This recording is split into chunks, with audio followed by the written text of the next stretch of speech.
প্রিয় শিক্ষার্থী বন্ধুরা, আশা করি সবাই ভালো আছেন, সুস্থ আছেন, নিরাপদে আছেন। কামরুজ্জামান ভাইকে লাইনে আসার জন্য অনুরোধ করেছি, লাইনে আসবেন। আসসালামু আলাইকুম স্যার। ওয়ালাইকুম আসসালাম। আপনি কি আজকে প্রথম ক্লাস করছেন?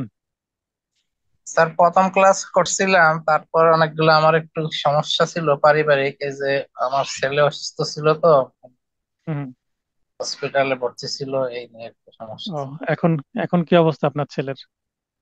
জি ভালো স্যার, আলহামদুলিল্লাহ। আচ্ছা, আলহামদুলিল্লাহ। দোয়া করি আপনার ছেলে যেন সুস্থ থাকে এবং অন্তত পরীক্ষার আগে আর কোনো ছোটখাটো সমস্যা না আসে।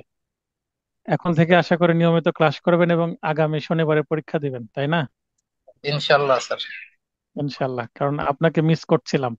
এই কারণে আপনাকে দেখে আমি লাইনে নিলাম, যাকে কথা বলি ভাইয়ের সাথে। ব্যস্ততা কম থাকলে হয়তো বা ফোন দিতাম। তো যাই হোক, নিয়মিত ক্লাস করেন ভাই।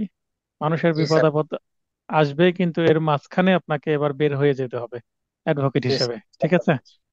জি স্যার। তো আজকে আমাদের দুইটা টপিক পড়া হবে সিআরপিসির। টপিক 7, বেল মানে জামিন।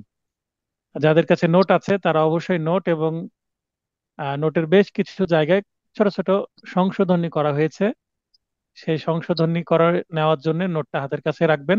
আমি বলে দিব যে কোথায় কোথায় সংশোধনী হয়েছে। আমাদের নোটের পেজ আজকে, এই নোটে যেটা দেখাচ্ছে 81 পেজ দেখাচ্ছে। হয়তোবা যারা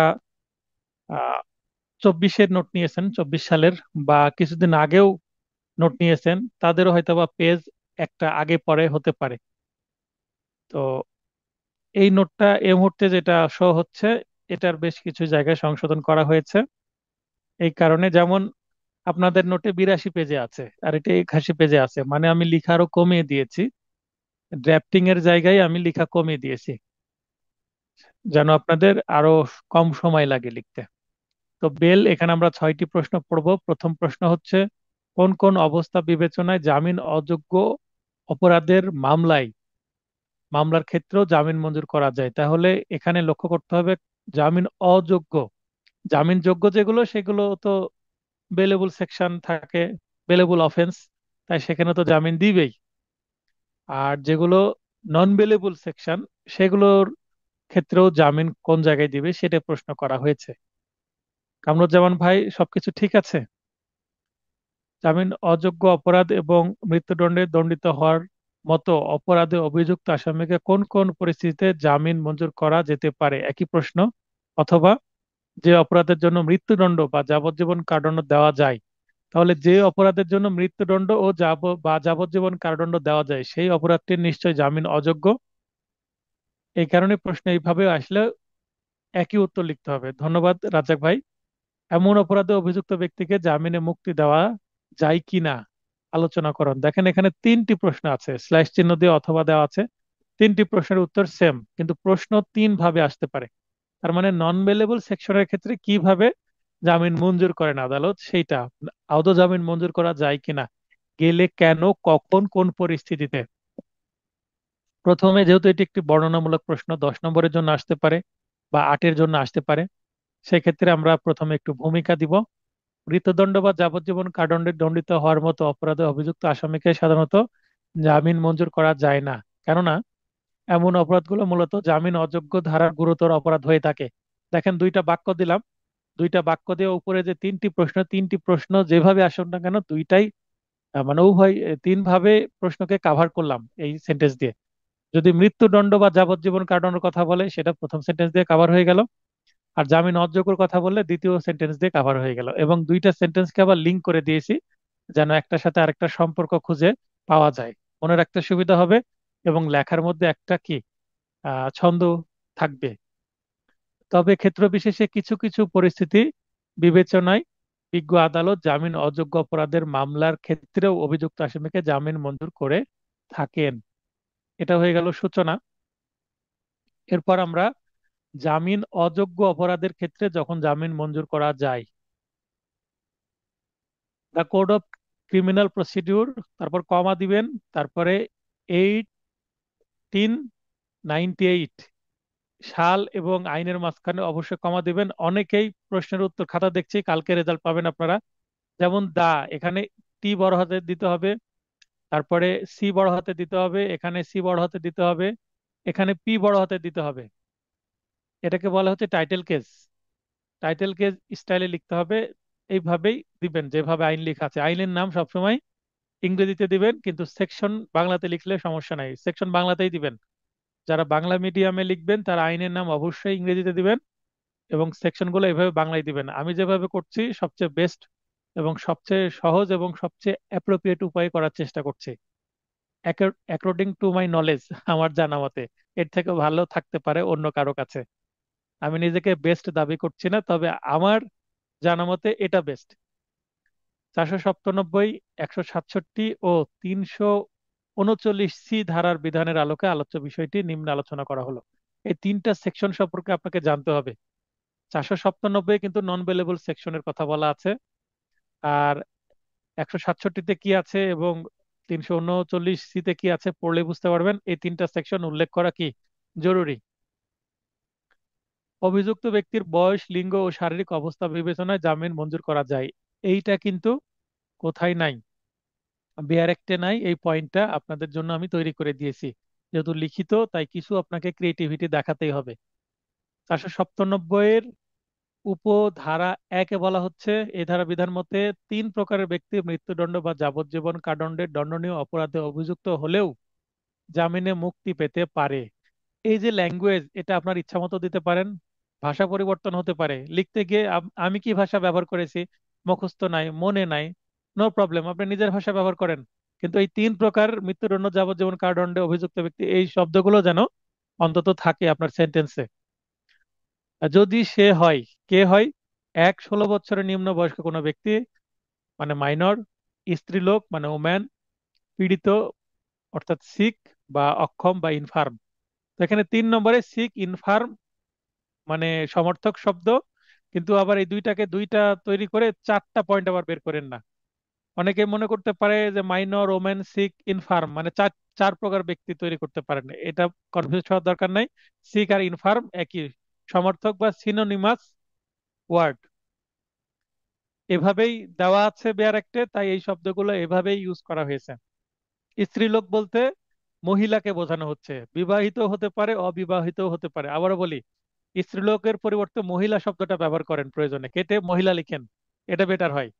স্ত্রীলোক বলতে আমরা মনে করি হয়তো বা কারো ওয়াইফ, তো স্ত্রীলোকের ইংরেজি ওয়াইফ করতে পারি। তো স্ত্রীলোক বলতে মহিলা, সে বিবাহিত হতে পারে, অবিবাহিত হতে পারে, মানে একজন ফিমেল যার বয়স 16+। 16+ হলে মাইনরিটি আর থাকছে না এই সেকশন অনুসারে। তদন্ত, অনুসন্ধান বা বিচার কার্য চলমান অবস্থায় জামিন মঞ্জুর। 497-এর 2 বলা হচ্ছে, জামিন অযোগ্য অপরাধে অভিযুক্ত ব্যক্তির বিরুদ্ধে জামিনের অযোগ্য অপরাধ করেছে মর্মে বিশ্বাস করার মতো যুক্তিসঙ্গত যথেষ্ট কারণ না থাকলে, কি বলা হলো? যথেষ্ট কারণ না থাকলে, তার মানে প্রাইমা ফেসি কেস নাই। মামলাটাকে মিথ্যা মনে হচ্ছে, তুচ্ছ মনে হচ্ছে, ভেগ মনে হচ্ছে, এবং মনে হচ্ছে যে এই ব্যক্তিকে ফাঁসানো হয়েছে, এই আসামিটাকে, এরকম মনে হচ্ছে।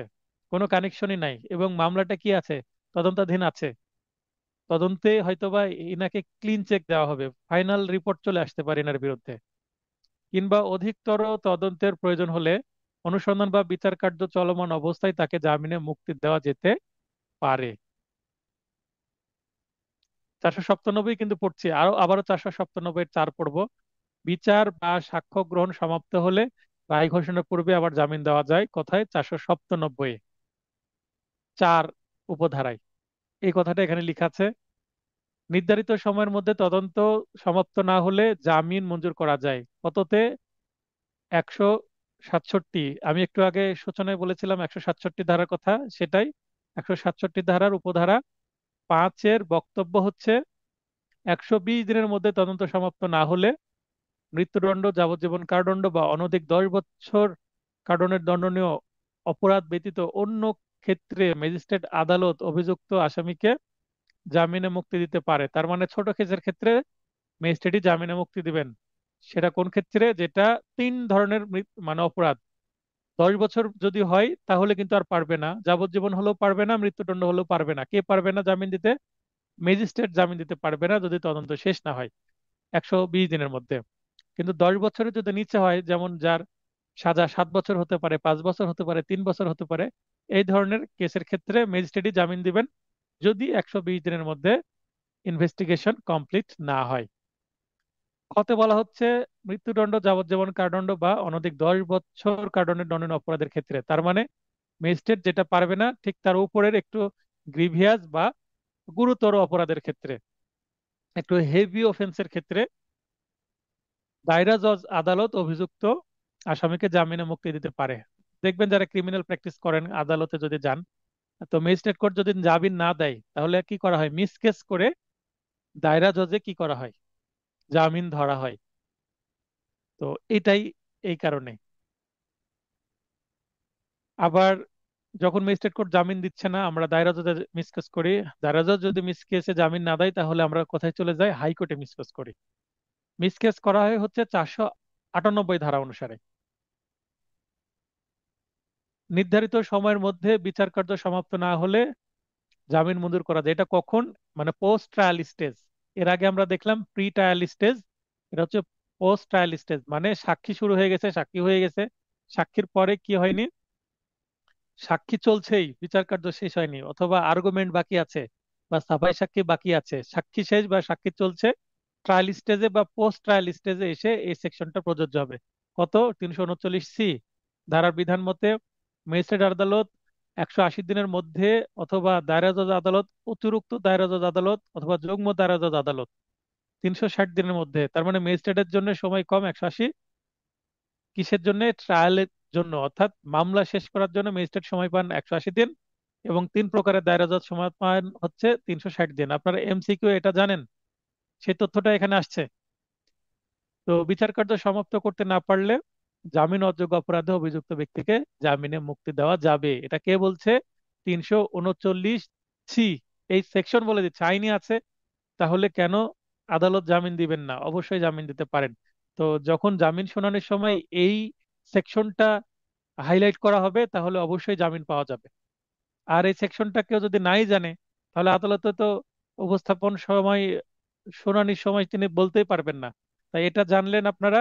এটা কিন্তু বেল হিয়ারিং এর সময় খুবই গুরুত্বপূর্ণ এই সেকশন গুলো। বেল হিয়ারিং মানেই যে 496, 97, 98 এগুলো না, দেখেন এগুলো বেল হিয়ারিং এর ক্ষেত্রে কিন্তু খুবই গুরুত্বপূর্ণ ভূমিকা পালন করতে পারে। আপনারা যখন প্র্যাকটিস করবেন তখন, যখন আপনাদের ট্রেনিং সেশন শুরু করব, যারা আমার সাথে ট্রেনিং সেশনে যুক্ত হবেন, ট্রেনিং সেশন শুরু হওয়ার আগে অবশ্য কিছু ভিডিও দিব কি ধরনের আপনাদেরকে ট্রেনিং দেওয়া হবে, তাহলে সিদ্ধান্ত নিতে পারবেন। আর আমার প্রতি যাদের আস্থা আছে, হয়তোবা তারা শুরুতেই মানে অ্যাটেন্ড করতে পারেন অ্যাডভোকেট হয়ে যাওয়ার পরে। তখন এই জিনিসগুলো আমি একটু কৌশলগুলো শিখিয়ে দেওয়ার চেষ্টা করব। তাহলে প্রথম প্রশ্নের উত্তর শেষ। আমরা কয়টা পয়েন্টে শেষ করলাম, 5টা পয়েন্টে। 7, 8, 9, 10 পর্যন্ত নম্বর আসতে পারে। জামিন পাওয়া আসামির অধিকার, এটি তার প্রতি আনুকূল্য নয়। আনুকূল্য মানে, আনুকূল্য শব্দের অর্থ অনুগ্রহ, দয়া। এটা দয়া বা ভিক্ষা নয় আসামির প্রতি, আসামির এটা আইনগত অধিকার, এটা বলা হচ্ছে।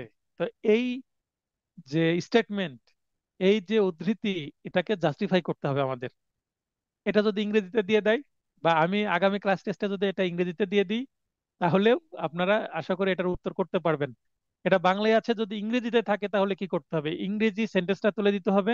তুলে দেওয়ার পরে বলতে হবে, মনে করেন একটা ইংরেজি আছে, এটার ইংরেজিটা দিলাম, তুলে দিলেন প্রথমে, দেওয়ার পরে অর্থাৎ বলে এই বাংলাটা বাদ দিয়ে দিতে হবে। অর্থাৎ আপনার ইংলিশ হোক, ল্যাটিন সেন্টেন্স হোক বা ল্যাটিন টার্ম হোক, যখন কোন স্টেটমেন্ট দিয়ে বা ম্যাক্সিম, ল্যাটিন ম্যাক্সিম বলে, ল্যাটিন ম্যাক্সিম দেওয়ার পরে যদি এটা ব্যাখ্যা করতে বলা হয়, এক্সপ্লেন করতে বলা হয়, সেক্ষেত্রে সেই ম্যাক্সিমটা তুলে দিতে হবে। তুলে দেওয়ার পরে অর্থাৎ বলে তার বাংলা অনুবাদটা দিয়ে দিতে হবে।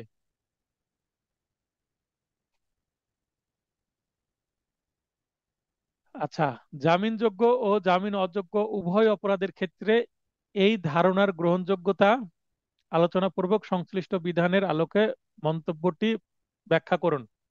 এটা একটি প্রশ্ন। এটা বলা হচ্ছে যে জামিনযোগ্য এবং জামিন অযোগ্য দুইটার ক্ষেত্রে এটা ম্যাচ করে কিনা, সত্য কথা কিনা, এটা এইটা আমাদেরকে কি করতে হবে, ব্যাখ্যা করতে হবে। এটা একটি ক্রিটিক্যাল কোশ্চেন। আচ্ছা, সুবর্ণা আপু, আপনাকে মানে নির্ভুল একটা নোট দেওয়ার জন্য আমি গতকালকে রাত্রে এবং আজকে বিকেলে প্রায় 7-8 ঘন্টা কাজ করে নোটটাকে অনেকটা নির্ভুল করার চেষ্টা করেছি। আজকে আপনার নোটটা কুরিয়ার করা হয়েছে, আপনার ক্লাস শেষে আপনাকে তথ্য দিয়ে দিচ্ছি। আপনি কালকে দুপুরের মধ্যে নোটটা পাবেন। তো শুক্রবারে যদি আপনি অফিসে যান তাহলে নোটটা পাবেন। ইনকেস যদি শুক্রবারে অফিসে না যান আপনি, তাহলে শনিবারে অবশ্যই আপনাকে হোম ডেলিভারি করে দিবে। শুক্রবারে হোম ডেলিভারি করে না। তো দুঃখিত, একদিন দেরি হওয়ার জন্য আমি আজকে নোটটা পৌঁছানোর চেষ্টা করেছিলাম। তো কালকে আমি কুরিয়ার করতে পারিনি, কারণ নোটটা কিছু কিছু জায়গায় সিলি মিস্টেক ছিল, সেগুলো আমি কারেকশন করেছি। প্রায় 10 ঘন্টার মতো সময় দিয়েছি। এটা আপনার জন্য ভালো হয়েছে যে নির্ভুল নোট পেলেন একদিন দেরি হলো। The code of criminal procedure 1998, এখানে হয়তোবা আপনাদের কি থাকতে পারে, আগের নোটে বাংলা থাকতে পারে আইনটা। আগের নোটে আইনটা কি থাকতে পারে, বাংলা থাকতে পারে, কিন্তু আপনাদের এখানে আইনটাকে কি করে ফেলেছি আমি, ইংরেজি করে ফেলেছি। আগের নোটেও ইংরেজি আছে, যেহেতু এটি নতুন তৈরি করা প্রশ্ন। এ জামিনের, তাহলে সিআরপিসি তে জামিনের কোনো সংজ্ঞা দেওয়া হয়নি, জামিন কাকে বলে বলা হয়নি। সাধারণ অর্থে জামিন বলতে, কেন আমার জামিনের সংজ্ঞা লাগবে, জামিন নিয়ে প্রশ্ন, তাই জামিনের সংজ্ঞা দিলে ভালো হতো, তাই জামিনের সংজ্ঞা দেওয়ার চেষ্টা করছি। সাধারণ অর্থে জামিন বলতে পুলিশের হেফাজত বা হাজতখানা হতে কোনো অভিযুক্ত ব্যক্তিকে মুক্তি দিয়ে নির্দিষ্ট দিনে ও সময়ে সংশ্লিষ্ট আদালতে নিয়মিত হাজির হওয়ার শর্তে জামিনদারের নিকট সমর্পণ করাকে বোঝায়। আপনারা যারা মেসেজ করছেন এই মেসেজগুলা ক্লাসের আগে তো আমাকে হোয়াটসঅ্যাপে করে দিতে পারতেন। তো ক্লাসের ফ্লো নষ্ট হচ্ছে আপনাদের মেসেজ দেখতে গিয়ে। তো যেটা বলছিলাম যে পুলিশ হেফাজত, পুলিশ হেফাজত বলতে এখানে কিন্তু থানায় যদি থাকে আসামি, থানায় থাকলেও কিন্তু সেখান থেকে জামিনে মুক্ত করা যায়। ওসি কিন্তু জামিন দিতে পারেন। ওসি বলতে officer in charge of A police station, OC মানে থানার ভারপ্রাপ্ত কর্মকর্তা, তিনিও কিন্তু জামিন দিতে পারেন। তাই পুলিশের হেফাজত থেকে মুক্তি, থানা থেকে মুক্তি, অথবা হাজতখানা। হাজতখানা বলছি আমরা জেল। জেল কিন্তু দুই ধরনের ব্যক্তি থাকে। এক নম্বর হচ্ছে হাজতবাস করে যারা, অর্থাৎ যাদের মামলা চলমান আছে। আর আরেকটা হচ্ছে কনভিক্টেড, মানে রায়ে সাজাপ্রাপ্ত, তারা জেল, তার মানে সেন্টেন্স হয়ে গেছে, তাদের সাজা হয়ে গেছে, তারা সাজা ভোগ করছে, তারা জেলে আছে। আর যারা সাজা ভোগ করছে না, মামলায় জাস্ট জামিন হয়নি, তারা নতুন মামলায় হাজতে আছে, এটাকে হাজতবাস বলে। তার মানে স্থানে কি জেলখানা বলে, তো একটা জেলবাস আর একটা হাজতবাস। এবার আমরা মূল টপিকে যাব। জামিন পাওয়া আসামির অধিকার, এটি তার প্রতি আনুগত্য, আনুকূল্য নয়। আলোচ্য উদ্ধৃতির অর্থ হলো, কোনো বিচারাধীন মামলায় অভিযুক্ত আসামি পুলিশের হেফাজত বা হাজতখানা হতে জামিনে মুক্তি পাওয়ার বিষয়টি তার আইনগত অধিকার। এই উপরে যে বাক্যটাই, বাক্যটার বক্তব্য কি বলা হচ্ছে সেটাকে একটু সিম্পল বা একটু ব্যাখ্যা করার চেষ্টা করছি। যা বিজ্ঞ আদালত তাকে প্রদান করতে বাধ্য। তাহলে জামিনযোগ্য ধারার অপরাধ, এনআই অ্যাক্ট জামিনযোগ্য ধারার অপরাধ। এখানে আসামিকে জামিনে মুক্তি দেওয়া আদালতের জন্য কিন্তু বাধ্য, আদালত এটা দিতে বাধ্য। জামিনের শর্ত পূরণ করলে যে কোনো আসামি উক্ত জামিনের সুবিধা আইনগত অধিকার হিসাবে ভোগ করতে পারবে। উক্ত অধিকার আদালতের আনুকূল্য তথা অনুগ্রহের উপর নির্ভর করে না, মানে আদালত দিল দিল না এরকম কোনো কিছু না, আদালতকে কনভিন্স করতে হবে এমন কোনো কিছু না। জামিনদার আছে, বেল বন্ড দিবে, এটা হলেই অবশ্যই জামিন দিতে আদালত বাধ্য। তার মানে এখানে আদালতের ডিসক্রিশনের পাওয়ার না, ইচ্ছাধীন ক্ষমতা না, বা আনুকূল্য বা অনুগ্রহের উপর নির্ভর করছে না, দয়া ভিক্ষা কোনো কিছু না, এখানে আদালত দিতে বাধ্য। বেলেবল সেকশনের ক্ষেত্রে কিন্তু খুব পরিশ্রম করা লাগে না, বেশি হিয়ারিং করা লাগে না আদালতে। আসামি হাজতেও থাক বা আসামি যদি স্যারেন্ডার দেয়, অনেক সময় ডকে উঠতে না উঠতেই জামিন মঞ্জুর, উঠতেই পারেনি এখনো জামিন মঞ্জুর করে দেয়। কেন? কারণ হিয়ারিং শুনে আর কি করবে, বেলেবল সেকশন। জামিনযোগ্য ও জামিন অযোগ্য উভয় অপরাধের ক্ষেত্রে আলোচ্য ধারণার প্রয়োগযোগ্যতা আলোচনাপূর্বক সংশ্লিষ্ট বিধানের আলোকে মন্তব্যটি নিম্নে ব্যাখ্যা করা হলো। তাহলে দেখেন, প্রথম অংশে কি করলাম, আড়াই লাইনে জামিনের সংজ্ঞা দেওয়ার চেষ্টা করেছি। তারপরে পরের প্যারাতে কি করেছি, এই যে বক্তব্য, এই বক্তব্য দ্বারা কি বোঝানো হচ্ছে সেটাকে সিম্পল বা ব্যাখ্যা করার চেষ্টা করেছি। এরপরে আমি এটার প্রয়োগযোগ্যতাটা কি সেটা, অর্থাৎ ভ্যালুবল নন ভ্যালুবলের ক্ষেত্রে সেটা কিভাবে কাজ করছে, অ্যাপ্লিকেবল কিনা, এটা আবার ম্যাচ করানোর চেষ্টা করব। প্রথমে আমরা ভ্যালুবল বা জামিনযোগ্য অপরাধের ক্ষেত্রে আলোচ্য ধারণার প্রয়োগযোগ্যতা আমরা দেখব। 496 ধারার বিধান মতে জামিনযোগ্য অপরাধে অভিযুক্ত কোনো আটককৃত হাজতি আসামি কিংবা স্বেচ্ছায় বিজ্ঞ আদালতে আত্মসমর্পণকৃত জামিনের আবেদনকারী আসামিকে অবশ্যই জামিনে মুক্তি দিতে হবে। দেখেন, আসামি দুই প্রকার। এখানে যারা জামিন নেবে দুই প্রকার আসামি। হাজতি আসামি, যারা হাজতে আছে স্যার, মানে সমন দিয়েছিল, সমনে আসামি নির্দিষ্ট তারিখে উপস্থিত হয়নি, তাহলে ওয়ারেন্ট হয়ে যাবে। বেলেবল সেকশন হলে ওয়ারেন্ট হবে, নন বেলেবল সেকশন হলেও ওয়ারেন্ট হবে।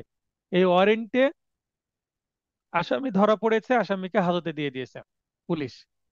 প্রথমে আদালতে চালান দিয়েছে, এখানে কগনিজেন্স কোর্ট আসামিকে বুঝে নিয়ে হাজতে পাঠিয়ে দিয়েছে। এবার এটাকে হাজতে আসামি বলছে কাস্টডি অ্যাকিউজড পার্সন। তো কাস্টডি অ্যাকিউজড পার্সন হোক অথবা যারা স্যারেন্ডার করে স্বেচ্ছায় সমন পেয়ে চলে আসে, বা ওয়ারেন্ট হয়েছে পুলিশ ধরার আগে ভয়ে আগে চলে আসে, তো তাদেরকে বলা হচ্ছে স্যারেন্ডার অ্যাকিউজড। তো এদেরকে মুক্তি দিতে আদালত কি বাধ্য? দেখেন, আমি ইংলিশটাও দিয়ে দিয়েছি, shall be released on bail. এইটা কিন্তু 496 ধারার একটা গুরুত্বপূর্ণ অংশ, shall be released on bail. এটা দিলে আপনার এই লেখাটা আরো স্ট্রং হবে। কারণ শ্যাল মানে কি অবশ্যই, অত্র ধারার বিধানটি আদালতের জন্য বাধ্যতা সূচক। কেন বাধ্যতা সূচক? ওই যে শ্যাল আছে, যে শ্যাল থাকার কারণে এটা বাধ্যতা সূচক হয়ে গেছে। যদি মে থাকতো তাহলে কিন্তু বাধ্যতা হতো। মে মানে ডিসক্রিশনারি পাওয়ার, দিতেও পারে নাও দিতে পারে, আর শ্যাল মানে দিতে হবেই আদালতকে। এই শ্যাল আর মে দ্বারাই এটা আদেশ সূচক বা আদালত বাধ্য কিনা এটা বোঝায়। শ্যাল আর মেয়ের পার্থক্যতেই অনেক কিছু নির্ভর করে, এই জায়গায় বোঝার জায়গা। ফলে জামিনযোগ্য অপরাধে অভিযুক্ত ব্যক্তির জামিন পাওয়ার আসামির আইনগত অধিকার, যা বিজ্ঞ আদালত মঞ্জুর করতে বাধ্য। তাহলে এটা শ্যাল আছে বলে কিন্তু আইনগত অধিকার হয়ে গেছে, আইনেই তাকে জামিন দিতে বলা হয়েছে। এই ধারার বিধান যেহেতু আদালতের জন্য আদেশসূচক, সেহেতু এখানে বিবেচনামূলক ক্ষমতা প্রয়োগ করে আসামির প্রতি অনুগ্রহ কিংবা আনুগত্য প্রদর্শনের কোনো সুযোগ নেই। অনুগ্রহ দেখানোর দরকার নাই, আপনাকে দিতে বলা হয়েছে আইনে, আপনি দেন। আদালতের প্রতি এইভাবে সাবমিশন থাকবে। এআইআর 1900, এআইআর 1932 অল ইন্ডিয়ার রিপোর্টের 327, 327 পৃষ্ঠার এই মামলাটি। এই মামলার রায়ে 1932, তখন তো বাংলাদেশ কেন পাকিস্তানেরই জন্ম হয়নি, ভারত উপমহাদেশের এটা একটা রায়। এই রায় বলা হচ্ছে শর্তের দিক হতে সিআরপিসির 496 ধারা আদেশ সূচক এবং আদালত এর বিধিবিধান পালনে বাধ্য। দেখেন, এখানে পুরাতন নোটে বিধি বিধানের মাঝখানে হাইফেন নাই, আমি হাইফেন যুক্ত করে দিয়েছি, এটাও একটু ডেভেলপ করেছি। আচ্ছা, এখানে আইনের নাম আমি বারবার পুরোটা ব্যবহার করেছি। আপনারা প্রশ্ন করতে পারেন, স্যার সংক্ষেপে সিআরপিসি লিখবো? আমি বলবো সংক্ষেপে সিআরপিসি লেখা যাবে না, কারণ সিআরপিসি কোনো অফিসিয়াল নাম না। দা অফিসিয়াল নাম হচ্ছে the code of criminal procedure, comma, তারপরে 1892। আপনারা পুরো আইনই লেখার চেষ্টা করবেন। পুরো আইন যদি বারবার রিপিট করতে না চান, যেমন উপরে একবার আইন লিখেছি, তখন এখানে কি লিখবেন? এখানে আপনি লিখতে পারেন অত্র কার্যবিধি, অত্র কার্যবিধি বা এই কার্যবিধি। মানে আইনের নাম একবার ব্যবহার করলে বারবার রিপিট করতে না চাইলে আপনি কি করবেন? এই আইন, এই আইনের এত ধারা, এই আইনের এত ধারা বা অত্র কার্যবিধির বা এই কার্যবিধির, এইভাবে কি করতে পারেন আপনি? আইনের নামটাকে কৌশলে এড়িয়ে যেতে পারেন। জামিনযোগ্য প্রত্যেকটি অপরাধের ক্ষেত্রে জামিন একটি অধিকার, অনুগ্রহ নয়। তাহলে যে বক্তব্যটা বললো এটা একেবারে 100% জাস্টিফাই হয়ে গেল। উপরোক্ত আলোচনা হতে এটা স্পষ্ট রূপে প্রতীয়মান হয় যে, এখন আমি কি লিখছি? এই প্রথম অংশের উপসংহার লিখছি। জামিনযোগ্য অপরাধের ক্ষেত্রে আলোচ্য ধারণার প্রয়োগযোগ্যতা শতভাগ, মানে 100%।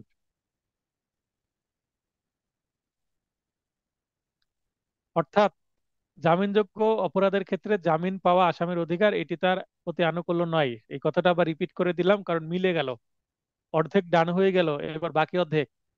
জামিন অযোগ্য অপরাধের ক্ষেত্রে আলোচ্য ধারণার প্রয়োগযোগ্যতা, আমরা 497 এর এক অলরেডি পড়েছি। তিন প্রকারের ব্যক্তি কি করা যায়, তারা নন বেলেবল সেকশনেও কি পেতে পারেন, জামিন পেতে পারেন। কারা?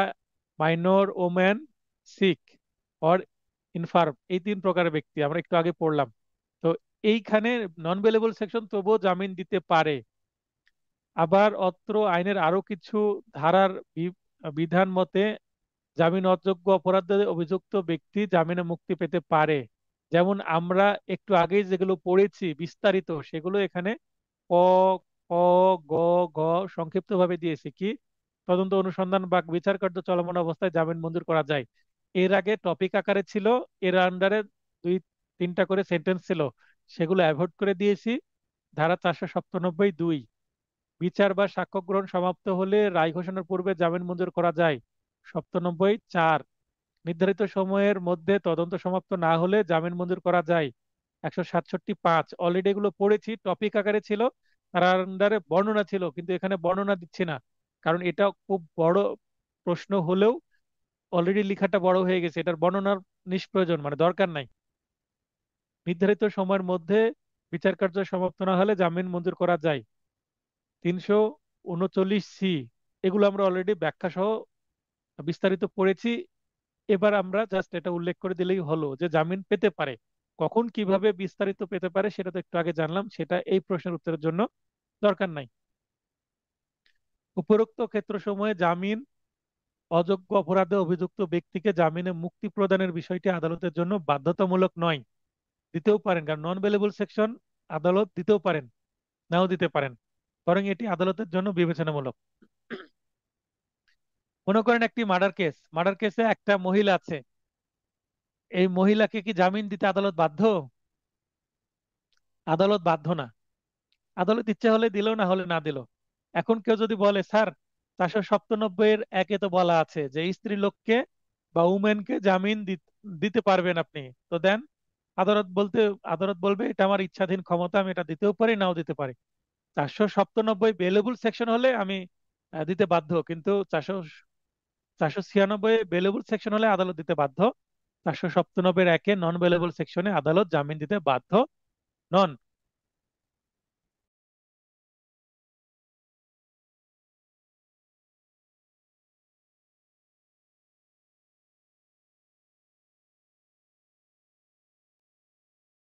তো যেটা বলছিলাম যে এখানে মহিলা হলেও আদালত দিবে কিনা তার আইনে আছে, দিতে পারে, অর্থাৎ এখানে মেয়ে, শ্যাল নয়।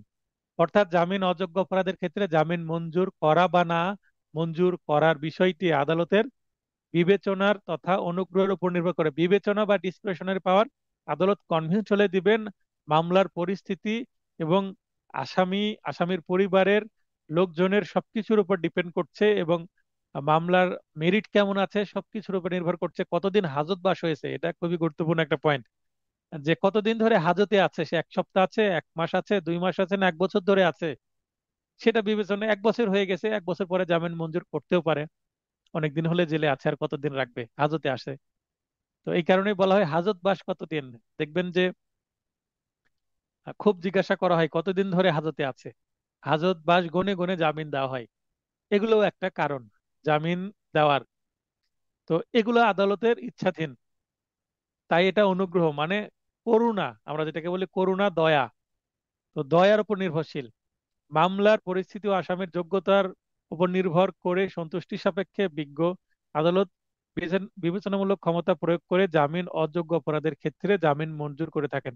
যেখানে আমি বলছি আসামির যোগ্যতা, আসামির যোগ্যতা বলতে কি বোঝানো হচ্ছে? আসামির যোগ্যতা বলতে যে আসামি মাইনর কিনা, আসামি উমেন কিনা, আসামি ইনফার্ম কিনা, অসুস্থ কিনা, এগুলো। একটা কেস ল দিয়েছি, ডিএলআর 35, অ্যাপিলেট ডিভিশনের মামলা। এই মামলার রায় বলা হয়েছে জামিন অযোগ্য অপরাধের ক্ষেত্রে জামিন মঞ্জুর করার বিষয়টি যদিও আংশিকভাবে বিবেচনামূলক, তবুও তা বিচারিকভাবে প্রয়োগ করতে হবে। মানে বিবেচনামূলক ঠিক আছে, তারপরেও যা খুশি তাই আদালত করতে পারে না। উনি দিলেন সব জায়গাতেই, মার্ডার কেসের আসামি একদিন আগে অ্যারেস্ট হয়েছে, তাকে জামিন দিয়ে দিলেন, এটাও করা যাবে না। মানে বিচারিক ভাবে প্রয়োগ করতে হবে, বিচারিক প্রজ্ঞতা ব্যবহার করতে হবে। এবার আমরা চলে আসি, প্রথমে বেলেবল দেখলাম, পরে নন বেলেবল দেখলাম। এবার আমরা দেখব উপরোক্ত আলোচনা হতে এটা স্পষ্টরূপে প্রতীয়মান হয় যে এবার আপনারা এই জায়গায় একটু কথা যুক্ত করতে হবে, নতুন কথা যুক্ত করেছি। এই সেন্টেন্সটা, জামিনযোগ্য অপরাধের ক্ষেত্রে আলোচ্য ধারণাটি শতভাগ প্রয়োগযোগ্য। এই যে এই গ্রিন হাইলাইটেড অংশটুকু যুক্ত করেছে এখানে, পুরাতন নোটে নাই, আজকেই যুক্ত করা হয়েছে এটা। অর্থাৎ জামিনযোগ্য অপরাধে অভিযুক্ত ব্যক্তির জামিন পাওয়া আসামির আইনগত অধিকার। অপরদিকে এতটুকু যুক্ত করা হয়েছে, গ্রিন হাইলাইটটুকু, এবং ইয়েলোটুকু আগে থেকে আছে। জামিন অযোগ্য অপরাধের ক্ষেত্রে আলোচ্য ধারণার কোনো প্রয়োজনীয়তা নেই।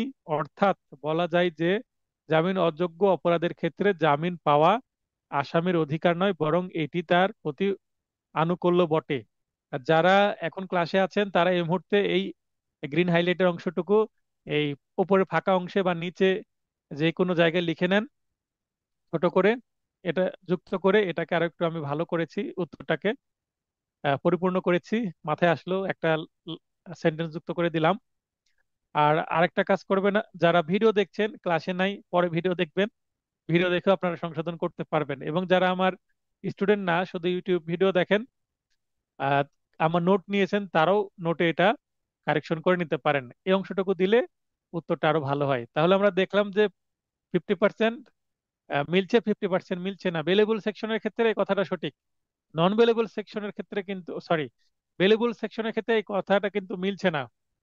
মানে, না সরি, বেলেবল সেকশনের ক্ষেত্রে আনুকূল্য নয় মানে আইনগত অধিকার, এটা মিলে যাচ্ছে। আর নন বেলেবল সেকশনের ক্ষেত্রে কিন্তু এটা মিলছে না। জামিন অযোগ্য অধিকারের ক্ষেত্রে জামিন পাওয়া আসামির অধিকার নয়, বরং এটি তার প্রতি আনুকূল্য বটে। মানে এই যে বক্তব্যটা কিন্তু আবার উল্টে দিয়েছি। কেন উল্টে দিয়েছি? কারণ সেটা আইনগত অধিকার নয়। আগে ছিল অধিকার, আনুকূল্য নয়, এবার অধিকার নয় হয়ে গেছে আর আনুকূল্য বটে হয়ে গেছে। বটে মানে এটা একটা আইনের ভাষা, মানে এটি তার প্রতি আনুকূল্য দিয়ে দাড়ি দেওয়া যেতে পারে, বটে শব্দটা দিলেও হবে না দিলেও হবে। বটে শব্দটা ব্যবহার করলে এটা একটা কি হয়, জোর দেওয়া হয়। জামিনযোগ্য ও জামিন অযোগ্য অপরাধের মধ্যে পার্থক্য কি? সংজ্ঞাগত পার্থক্য কোথায় পাবো আমরা? এই আইনের 4 বিতে আছে। 4 বিতে আছে, বলা হচ্ছে যে দ্বিতীয় তফসিলে যেটাকে জামিনযোগ্য বলা হয়েছে সেটাই জামিনযোগ্য অপরাধ। আবার এই 4 বিতেই বলা হচ্ছে যে দ্বিতীয় তফসিলে যেটা জামিন অযোগ্য বলা হয়েছে সেটাই জামিন অযোগ্য। মানে কোনো সংজ্ঞা দেওয়া নাই, দ্বিতীয় তফসিলকে লিঙ্ক করা হয়েছে, দ্যাটস অল। অধিকার, তাহলে জামিনযোগ্য ধারার অপরাধের ক্ষেত্রে জামিন পাওয়া আসামির অধিকার, আর অপরদিকে জামিন অযোগ্য, এটা ইচ্ছা মাফিক। তারপরে জামিন মঞ্জুরের বাধ্যবাধকতা, জামিন মঞ্জুর করতে আদালত বাধ্য কিনা। জামিনযোগ্যর ক্ষেত্রে বাধ্য, জামিন অযোগ্যর ক্ষেত্রে বাধ্য নয়, বিবেচনামূলক। অপরাধের প্রকৃতি, জামিনযোগ্য অপরাধ তুলনামূলক লঘুতর, কিন্তু জামিন অযোগ্য অপরাধ তুলনামূলক গুরুতর, মানে একটু বড় অপরাধ, মার্ডার হয়ে গেছে, রেপ হয়ে গেছে, এগুলো। জামিন সংক্রান্ত বিধান, আপনারা আবার কলম নিন। 4টা পয়েন্ট ছিল, পুরাতন নোটে 4টা পয়েন্ট ছিল, এখানে 2টা পয়েন্ট অ্যাড করে দিয়েছি আমি, আরো ইমপ্রুভ করে দিয়েছি। আপনারা ছোট করে লিখে নেবেন অথবা এক্সট্রা পেজ যুক্ত করে দিবেন এখানে চিরকুটে। জামিন সংক্রান্ত বিধান, এই পয়েন্টটা নতুন তাই গ্রিন হাইলাইট করছি। গ্রিন হাইলাইট মানে পুরাতন নোট যারা নিয়েছেন তারা যুক্ত করে নেবেন। এবং আজকে যাদেরকে, যেমন স্যাম ত্রিপুরা ভাইকে নোট পাঠিয়েছি আজকে, আর সুবর্ণা মল্লিক আপুকে নোট পাঠিয়েছে, তারা কিন্তু এই এই অবস্থাতেই পাবেন, মানে লেটেস্ট নোট পাবেন। জামিনযোগ্য অপরাধের জন্য জামিন সংক্রান্ত বিধান সিআরপিসির 497 ধারায় বর্ণিত, মানে বিধানটা কোথায় আছে। আর অপরদিকে জামিন অযোগ্য আছে 497 এবং 498, এই অংশটুকু যুক্ত করেছে। আগাম জামিন, আগাম জামিন নিয়ে বক্তব্য আছে এখানে। আমরা পড়ছি কি, জামিনযোগ্য এবং জামিন অযোগ্য, যেটা আলোচনা করছিলাম। আশা করি সবকিছু ঠিক আছে। শিবলি ভাই বলেন তো সবকিছু ঠিক আছে কিনা। জি স্যার, সব ঠিক আছে। আচ্ছা, ধন্যবাদ। নয়েজ না হলে লাইনে থাকেন। আপনি ভালো আছেন তো ভাই? জি আছি আলহামদুলিল্লাহ। আপনি ভালো আচ্ছা, আছেন তো? আলহামদুলিল্লাহ। আলহামদুলিল্লাহ ভালো আছি ভাই। আচ্ছা, আজকে নতুন একজন জুনিয়রকে নিয়োগ করে ফেলেছি, আশা করি কাজের চাপ কমবে। কাজের চাপ কমার অর্থ আপনাদেরকে আরো ভালো কিছু উপহার দিতে পারবো। এবং জি। আরো একজন মুহুরি বা অ্যাসিস্ট্যান্ট নিয়ে নিব, মানে আমার খরচ হোক, যেন কাজের প্রোডাক্টিভিটি বাড়ে এবং সৃজনশীল কাজে আমি মনোনিবেশ করতে পারি। তো দেখা যাক ইনশাল্লাহ তাদের সাথে টিম ওয়ার্ক কেমন হয়। তারপরে আপনারা তো আছেন অ্যাডভোকেট হওয়ার পরে, যেন দূর থেকে হেল্প করতে পারেন। আগে আপনাদের এই ব্যাচটাকে মানে খুবই গুরুত্বের সাথে পড়িয়ে সবাইকে অ্যাডভোকেট করে নিব। তারপরে এই গুরুত্বটা আরো বেড়ে যাবে, তখন আমার টিম ওয়ার্ক তৈরি হবে। আর এখন আপনাদের মধ্যে থেকে কেউ যদি আমাকে কোনো সাপোর্ট দিতে চান, সেই ক্ষেত্রে আমি নিতে পারবো না, কারণ আপনার পড়ার ক্ষতি হতে পারে সেই কারণে। তাই নয় কি? জি অবশ্যই। তাহলে এখন আপনাকে জাস্ট অ্যাডভোকেট হব কিভাবে, কিভাবে রিটেন পরীক্ষায় পাশ করব, এই দিকে ধ্যান দিতে হবে। তারপরে পাশ করা, রিটেন পরীক্ষার পরে কেউ যদি ইন্টারেস্টেড হন, রিটেন পরীক্ষার পরে আমার সাথে যুক্ত হতে পারেন। কি কি কি কাজ করা যেতে পারে, যেমন আমি এমসিকিউ তো ব্যাচ শুরু হয়ে যাবে আপনাদের পরীক্ষার পরে, ব্যাচটা এমসিকিউ ব্যাচটা আরো জোরালো ভাবে শুরু হবে। তখন ভাইবা ব্যাচও চলবে, এমসিকিউ ব্যাচও চলবে একসাথে।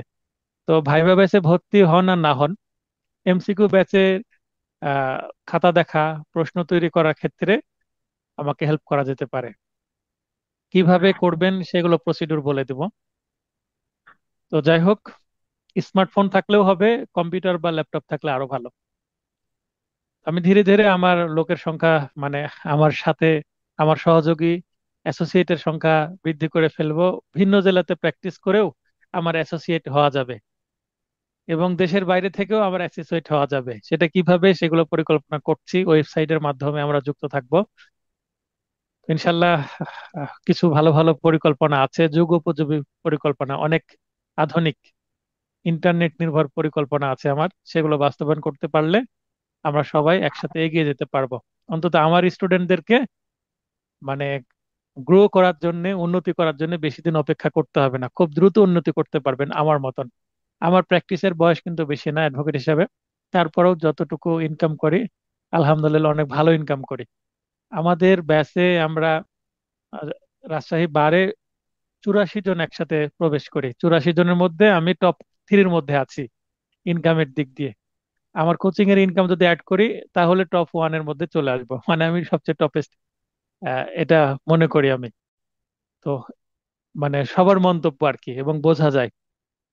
তো আপনাদের দোয়া, আপনাদের ভালোবাসা, এবং এটা এই কারণে বলছি রেলিভেন্ট, যে এই পেশায় আসলে আপনার যদি দক্ষতা থাকে, তাহলে কাজ করে শেষ করতে পারবেন না। সকাল 8টাতে উঠেছে ঘুম থেকে, একটু যুক্ত করি, বোরিং লাগছে জি না, শিবলি অবশ্যই ভাই? বোরিং লাগছে না।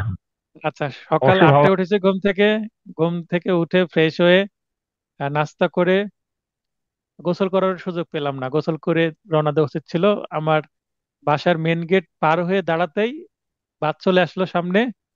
নওগাঁর বাসে উঠে গেলাম। নওগাঁ মানে আমাকে 1 মিনিট অপেক্ষা করতে হয়নি, সময় মতন 5 মিনিট পর পর বাস আছে। নওগাঁর বাসে উঠে গেলাম, নওগাঁ কোর্টে গেলাম, কাজটা ছিল খুব দ্রুত সমাধান হয়ে গেল। ডিসি মহোদয়ের সাথে একটু দরকার ছিল, সেটাও কাজ সারলাম। এডিসি রেভিনিউ মহোদয়ের সাথে কাজ ছিল, সেটাও সারলাম। কিন্তু আপনাদের ক্লাস এবং এই নোটটা কমপ্লিট করতে হবে বলে এসিলেন মহোদয়ের সাথে আজকে আর সাক্ষাৎ করতে পারিনি। শেষে আমি 2:30টার বাসে আবার ব্যাক করি। দুপুরের খাবারটা সেখানে সেরে ফেলেছি। তারপরে বাসায় পৌঁছেছি হচ্ছে 4:30টার কাছাকাছি, 4:30টার আগে, 4টা 15। তারপরে গোসল করে আর খাওয়া না, হালকা নাস্তা করে কম্পিউটারে বসে পড়েছি। এই কম্পিউটারে এই নোটটার বাকি অংশটুকু ঠিক করলাম। যেমন এই যে এই এখন যেটা আমি পড়ছি, আগাম জামিন 6 নম্বর, এই পয়েন্ট কিন্তু আপনার নোটে নাই, আছে কি? জি না। তাহলে এটা নতুন তৈরি করেছি, এটা অ্যাড করলাম। কারণ 4টা পয়েন্ট আমারই পছন্দ হচ্ছে না, 2টা পয়েন্ট বৃদ্ধি করলাম আপনাদের উপকার করার জন্য। তো এটা করার পরে এই যে ছেলেকে আজকে নিলাম, তার একটা ইন্টারভিউ নিলাম। ইন্টারভিউয়ে সে সিলেক্ট হলো। তারপরে তার একটা অ্যাকোমোডেশন থাকার ব্যবস্থা করলাম ইনস্ট্যান্টলি। পরিচিত একটা বাসায় তার থাকার ব্যবস্থা করে দিলাম। আগে মেসে থাকতো সে, একটা বাসায় তুলে দিলাম। খুবই খারাপ অবস্থায় ছিল, একটা আমি বাসায় তুলে দিলাম 3য় তলায়। সে ভালো থাকবে সেখানে, এবং পাশাপাশি আমাকে কাজে হেল্প করবে। এবং সে অলরেডি কাজ শুরু করে দিয়েছে। নেক্সট যে এমসিকিউ, আপনাদের ফাইনাল টাচ নোটের কিছু কাজ তাকে বুঝিয়ে দিয়েছি, সেগুলো নেক্সট এমসিকিউ নোটের কাজ তাকে বুঝিয়ে দিয়েছি, কাজ হতে থাকবে, যেটা আমাকে করতে হতো। তারপরে কুরিয়ার 2টা করা জরুরি ছিল, আহ এই শ্যাম ভাইজানের এবং এই সুবর্ণ মল্লিকাপুর। সেই কুরিয়ার 2টা এবং আরো কিছু নোট ছিল, স্টুডেন্টদের মধ্যে এই 2টা করা জরুরি ছিল। সেগুলো করে এসে তারপরে আমি, এই জাস্ট 1-2 মিনিট সময় ছিল, আমি বাসায় ঢুকেছি। বাসায় ঢুকে ফ্রেশ হয়ে ক্লাসে ঢুকতে 2-3 মিনিট দেরি। 2-3 মিনিট দেরি এই কারণে, তাহলে আমি রেস্ট না নিলাম কোথায় বলেন? এবং এই যে মাঝখানে যে 10 মিনিটের ব্রেক ছিল, সেখানে লাঞ্চ করার আমার সময়, সেই লাঞ্চ না করে আমি আমার জুনিয়রকে সময় দিলাম তাকে কাজটা বুঝিয়ে দেওয়ার জন্য। এবং কোন ফরম্যাটে কাজ করতে হবে সেই ফরম্যাটটা পাঠালাম। মনিরুল ভাইয়ের প্রশ্ন আমার কাছে ছিল রিয়েল কোশ্চেন, সেটা পাঠিয়ে দিলাম তাকে হাতে করে। সেই প্রশ্ন দেখে সে 25 সালের প্রশ্নটা টাইপ করবে নেক্সট এমসিকিউ নোটে। তো এই কাজগুলো আমি এইভাবে খুব কষ্ট করে, বিনা বিরামে, অনেক পরিশ্রম করে করছিলাম। এবং ঢাকায় যে যারা আমার কাছাকাছি ছিলেন তারা দেখেছেন কি শ্রম দিয়েছি আমি। তো আশা করি এই শ্রমের পরিমাণটা এবার কমবে। সিরিয়াসলি আমি এবার রিল্যাক্স করব এবং সৃজনশীল কাজ করব, এবং আপনাদের এবার প্রশ্নের মান আরো ভালো হবে, কারণ আমাকে হেল্প করার মতো মানুষ আমি পেয়ে যাচ্ছে, এবং আমি আরো মানুষ নিব।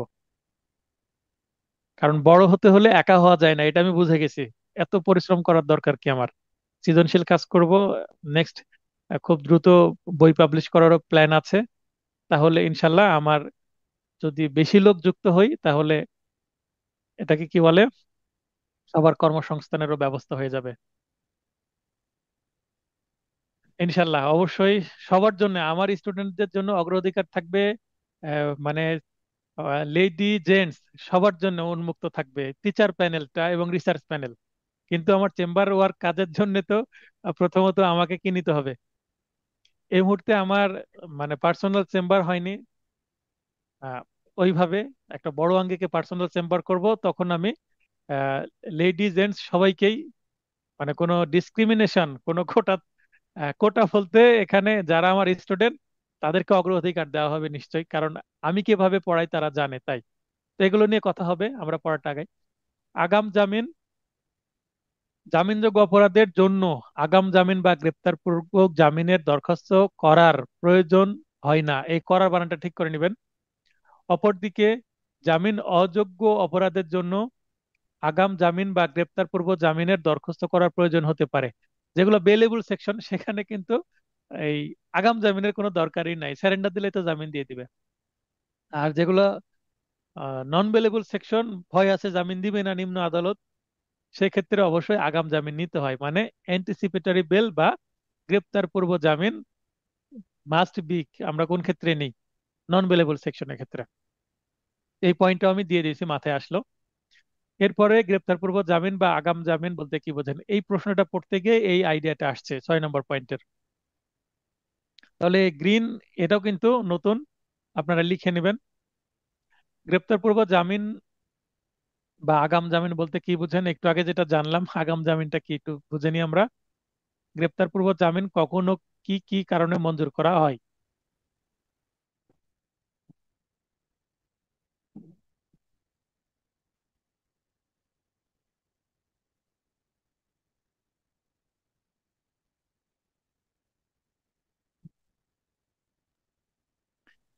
দুঃখিত, চা পান করার সুযোগ হয়নি, আর কথা আজকে বেশি হয়ে গেছে তাই। তো সমস্যা নেই, রেস্ট নিলে আর সমস্যা হবে না, এখন রেস্ট নিয়ে কাজ করতে পারবো। ফৌজদারি অপরাধে অভিযুক্ত ব্যক্তির ক্ষেত্রে জামিন বা বেল একটি গুরুত্বপূর্ণ বিষয়। বিনা বিচারে কোনো ব্যক্তিকে আটক রাখা যাবে না, এই নীতি বাস্তবায়নের জন্য জামিন একটি রক্ষাকবচ হিসেবে কাজ করে। বিচার হচ্ছে না মানে সাক্ষী শুরু হয়নি, চার্জশিট আসেনি, বছরের পর বছর তদন্ত চলছে, এই ক্ষেত্রে আসামিকে জামিনে মুক্তি দেওয়া উচিত। The code of criminal procedure 1908 এর 496, 97 এবং 498 ধারায় জামিন সম্পর্কে আলোচনা করা হয়েছে। সাধারণ অর্থে আইন শৃঙ্খলা রক্ষাকারী বাহিনীর হেফাজত কিংবা কারাগার হতে মুক্তি দিয়ে অভিযুক্ত ব্যক্তিকে নির্দিষ্ট দিন ও সময়ে আদালতে হাজির হওয়ার শর্তে জামিনদারের নিকট সমর্পণ করাকে জামিন বলে। তাহলে নির্দিষ্ট দিন মানে আগামী ধার্য তারিখ এত তারিখে অবশ্যই 10টার মধ্যে উপস্থিত হতে হবে আদালতে, সেটা বলা হয়। এবং জামিনদার থাকে, বেল বন্ডে অবশ্যই স্থানীয় জামিনদারের নাম স্বাক্ষর থাকে। গ্রেপ্তার পূর্ব জামিন বা আগাম জামিন বা ইংলিশ অ্যান্টিসিপেটরি বেল কি, এবার আমরা এটা পড়বো সংজ্ঞা। বিশেষ পরিস্থিতিতে গ্রেপ্তারের পূর্বেই শর্ত সাপেক্ষে আদালত যে জামিন মঞ্জুর করে থাকেন তাকে আগাম জামিন বলা হয়। বাংলাদেশের প্রচলিত ফৌজদারি কার্যবিধিতে এখানে ইংলিশটা যদি যুক্ত করে দিতে পারেন হবে, ফৌজদারি কার্যবিধি লিখলেও সমস্যা নাই। আগাম জামিনের কোনো সুস্পষ্ট বিধান নাই, মানে সিআরপিসি তে কিন্তু আগাম জামিন রিলেটেড কোনো কি নাই, সেকশন বা কোনো প্রভিশনই নেই, কোনো বিধানই নেই, একটা লাইনও নেই, অ্যান্টিসিপেটরি বেল শব্দটাই নাই। কিন্তু 498 ধারার উল্লেখিত হাইকোর্ট বিভাগ ও দায়রা আদালত যে কোনো ক্ষেত্রে যে কোনো ব্যক্তিকে জামিন মঞ্জুরের নির্দেশ দিতে পারেন।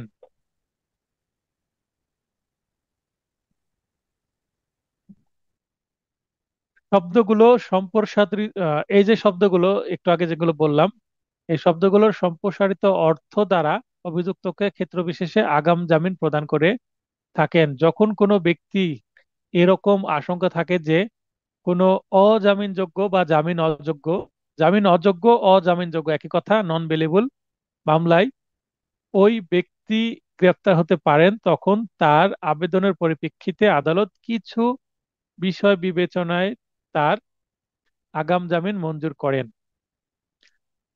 আদালত কোনো ব্যক্তির পক্ষে আগাম জামিন মামলার তদন্ত পর্যায়ে অনুমোদন করে থাকেন, মানে আগাম জামিন কিন্তু তদন্ত চলাকালীনই হয়, তদন্ত রিপোর্ট বা পিআর বা পুলিশ রিপোর্ট বা চার্জশিট যদি চলে আসে তাহলে কিন্তু জামিন নতুন করে নিতে হয়, আগাম জামিন ক্যান্সেল হয়ে যায়। তবে আসামি একবার গ্রেপ্তার হলে তখন আর আগাম জামিনের আবেদন করা যায় না, গ্রেপ্তার হয়ে গেলে আর আগাম জামিন হবে না, তখন কিন্তু ওই নিয়মিত জামিনের জন্য তাকে দরখাস্ত করতে হবে। আগাম জামিন তখন গ্রেপ্তার হলে আর তো গ্রেপ্তার পূর্ব জামিন আর থাকলো না, গ্রেপ্তার এর পরের জামিন হয়ে গেল। গ্রেপ্তার পূর্ব জামিন যখনও যে যে কারণে মঞ্জুর করা যায়, এটা বিভিন্ন বইয়ে বিভিন্ন রকম আছে। একটু আগে ফারুক ভাই একটা ছবি তুলে পাঠিয়েছেন একটা খুবই পপুলার বইয়ের, সেটাও চলবে। আমার ভাষা আমি দিয়েছি, আপনি সেটাও ব্যবহার করতে পারেন। আমার নোটের ভাষাও চলবে, আবার যে কোনো গাইডের ভাষাও চলবে, যেটা আপনার কাছে সহজ মনে হয়। আগাম জামিনের বিষয়টি সাধারণ জামিনের বিষয় থেকে একটু ভিন্ন হলেও আগাম জামিনের আবেদন বিবেচনাকালে আদালত নিম্নলিখিত বিষয়গুলো বিবেচনা করতে পারেন। কি কি বিষয় বিবেচনা করবেন? এক নম্বরে বলা হচ্ছে উত্থাপিত আবেদনের প্রেক্ষিতে এবং তর্কিত অভিযোগের নিবিড় পর্যালোচনায় আদালতের কাছে যদি এটি প্রতীয়মান হয় যে আসামিকে ওই মামলায় কোনো খারাপ উদ্দেশ্যে জড়ানো হয়েছে, তার মানে উদ্দেশ্য খারাপ, চক্রান্ত করে আসামি পক্ষের বাদী পক্ষের বা বা আসামি পক্ষের শত্রুদের দ্বারা প্রভাবিত হয়ে বাদী পক্ষ তাকে জড়িয়েছে, ওই মামলায় গ্রেপ্তারের মাধ্যমে তাকে সামাজিকভাবে হেয় প্রতিপন্ন করার চেষ্টা করা হয়েছে, অথবা আসামিকে উক্ত মামলার মাধ্যমে ক্ষতির সম্মুখীন করাই একমাত্র উদ্দেশ্য, তাহলে আদালত তাকে গ্রেপ্তারের পূর্বেই নিজ বিবেচনায় জামিন মঞ্জুর করবেন। দ্বিতীয় পয়েন্ট হচ্ছে আদালত আগাম জামিনের ক্ষেত্রে একটা স্পষ্ট অনির্দিষ্ট মঞ্জুরনামা জারি করবে না, অস্পষ্ট এবং অনির্দিষ্ট হবে না। তার মানে মানে এটাকে বলে স্থায়ী জামিন। স্থায়ী জামিন মানে যতদিন মামলা চলবে আর জামিন নিতে হবে না, স্থায়ী জামিন দিবেন না। সাধারণত সর্বোচ্চ 8 সপ্তাহের জন্য জামিন দেওয়া হয়, 8 সপ্তাহ বলতে 2 মাস, কিন্তু 2 মাস বলা যাবে না। জামিন আগাম জামিন সব সময় সপ্তাহ বিবেচনা হয়, 2 সপ্তাহ, 3 সপ্তাহ, 4 সপ্তাহ, 8 সপ্তাহ, সর্বোচ্চ 8 সপ্তাহ দেয়, এর ম্যাক্সিমাম 8 সপ্তাহের বেশি কিন্তু অ্যান্টিসিপেটরি বেল দেওয়া হয় না। যারা প্র্যাকটিস করেন তারা এগুলো জানেন। আদালত এক্ষেত্রে সুনির্দিষ্ট অপরাধ ও অভিযোগ ও তৎপ্রসঙ্গে আবেদন নামা বিবেচনা করতো, আবেদন নামা বলতে পিটিশন বা দরখাস্ত, কেবল তার ভিত্তিতে জামিন মঞ্জুর করবেন।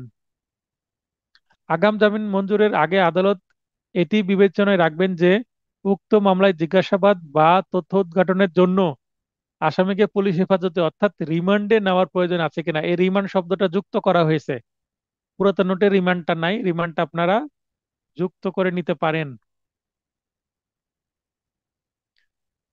নেওয়ার প্রয়োজন আছে কিনা, যদি এরকমটি প্রয়োজন বিবেচিত হয় তাহলে আদালত জামিন নামঞ্জুর করতে পারেন। মানে রিমান্ডে নেওয়ার দরকার আছে, তাহলে কি তাকে জামিন দিবে?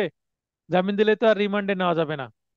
আদালতের আগাম জামিনের ক্ষমতা বিশেষ প্রেক্ষাপট বিবেচনায় ব্যবহার করা উচিত যদি আদালত এটি উপলব্ধি করে যে আসামি তার জামিনের সুযোগের অপব্যবহার করবেন, জামিন দিলে পালিয়ে চলে যাবেন বা নিয়মিত হাজিরা দিবে না, পলাতক হয়ে যাবে, ফেরারি আসামি হয়ে যাবে, বা মামলা প্রভাবিত করবে না যদি পালিয়ে না যায় সেক্ষেত্রে, বা তদন্ত যে করবে সেই তদন্ত অফিসারের সাথে যোগসাজশ করে তদন্তকে প্রভাবিত করবে, মিথ্যা তদন্ত দিবে, সেক্ষেত্রে আদালত আগাম জামিন মঞ্জুর করবেন।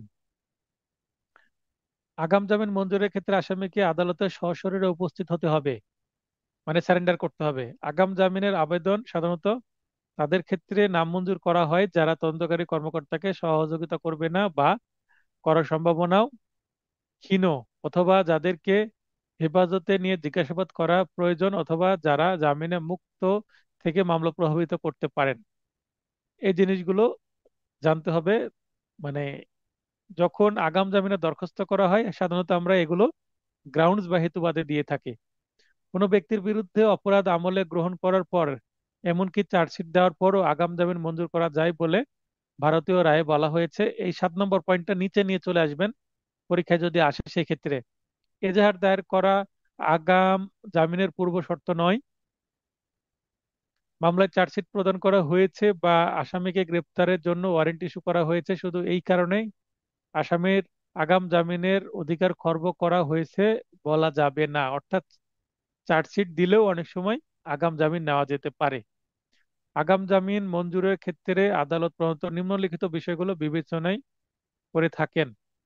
কোন কোন পরিস্থিতিতে সেটা আমরা উপরে বললাম, এবার কি কি বিবেচনা করেন সেটা দেখি। অভিযোগের প্রকৃতি ও ভয়াবহতা, আবেদনকারীর পূর্ব পরিচয়, সেই সঙ্গে আবেদনকারী পূর্বে কখন আমলযোগ্য অপরাধে দণ্ডিত হয়েছিল কিনা সেই সম্পর্কে তথ্যাদি, জামিন পেলে আসামির পলায়নের কোনো সুযোগ বা সন্দেহ আছে কিনা, আসামির গ্রেপ্তারের মাধ্যমে তাকে সমাজের চোখে হেয় করা হবে এমন উদ্দেশ্য নিয়ে উক্ত মামলায় তাকে জড়িত করা হয়েছে কিনা এই মর্মে অভিমত। ক্লাসটা একটু এগিয়ে নিই, শেষে প্রশ্নোত্তর পর্ব নিয়ে আসি। আর সাধারণত জামিন অযোগ্য মামলায় আসামি আবেদনের শুনানি প্রসঙ্গে আদালত যে সকল বিষয় বিবেচনা করে আগাম জামিনের ক্ষেত্রেও আদালত একই বিষয়গুলো বিবেচনা করবেন। এটা আছে 19 DLR, supreme court. Police report বা চার্জশিট দাখিলের পর আগাম জামিন মঞ্জুর করা যায় কিনা এটা আমরা আবার দেখব ক্লিয়ার হয়ে। পুলিশ রিপোর্ট বা চার্জশিট দাখিলের পর আগাম জামিন মঞ্জুর সীমিত সময়ের জন্য বা পুলিশ রিপোর্ট বা চার্জশিট দাখিলের পূর্ব পর্যন্ত শুধুমাত্র তদন্তাধীন কোনো মামলায় আগাম জামিন মঞ্জুর করা উচিত। একটু আগে এক কথা বললাম, এবার আরেক কথা বলছি, এটা মনে হতে পারে, এটারও ব্যাখ্যা দিচ্ছি। আগাম জামিনে মঞ্জুরকৃত নির্ধারিত সময়ের পর কিংবা পুলিশ রিপোর্ট বা চার্জশিট দাখিলের পর, পয়েন্ট টু বি নোটেড, এটা মনে রাখবেন, দাখিলের পর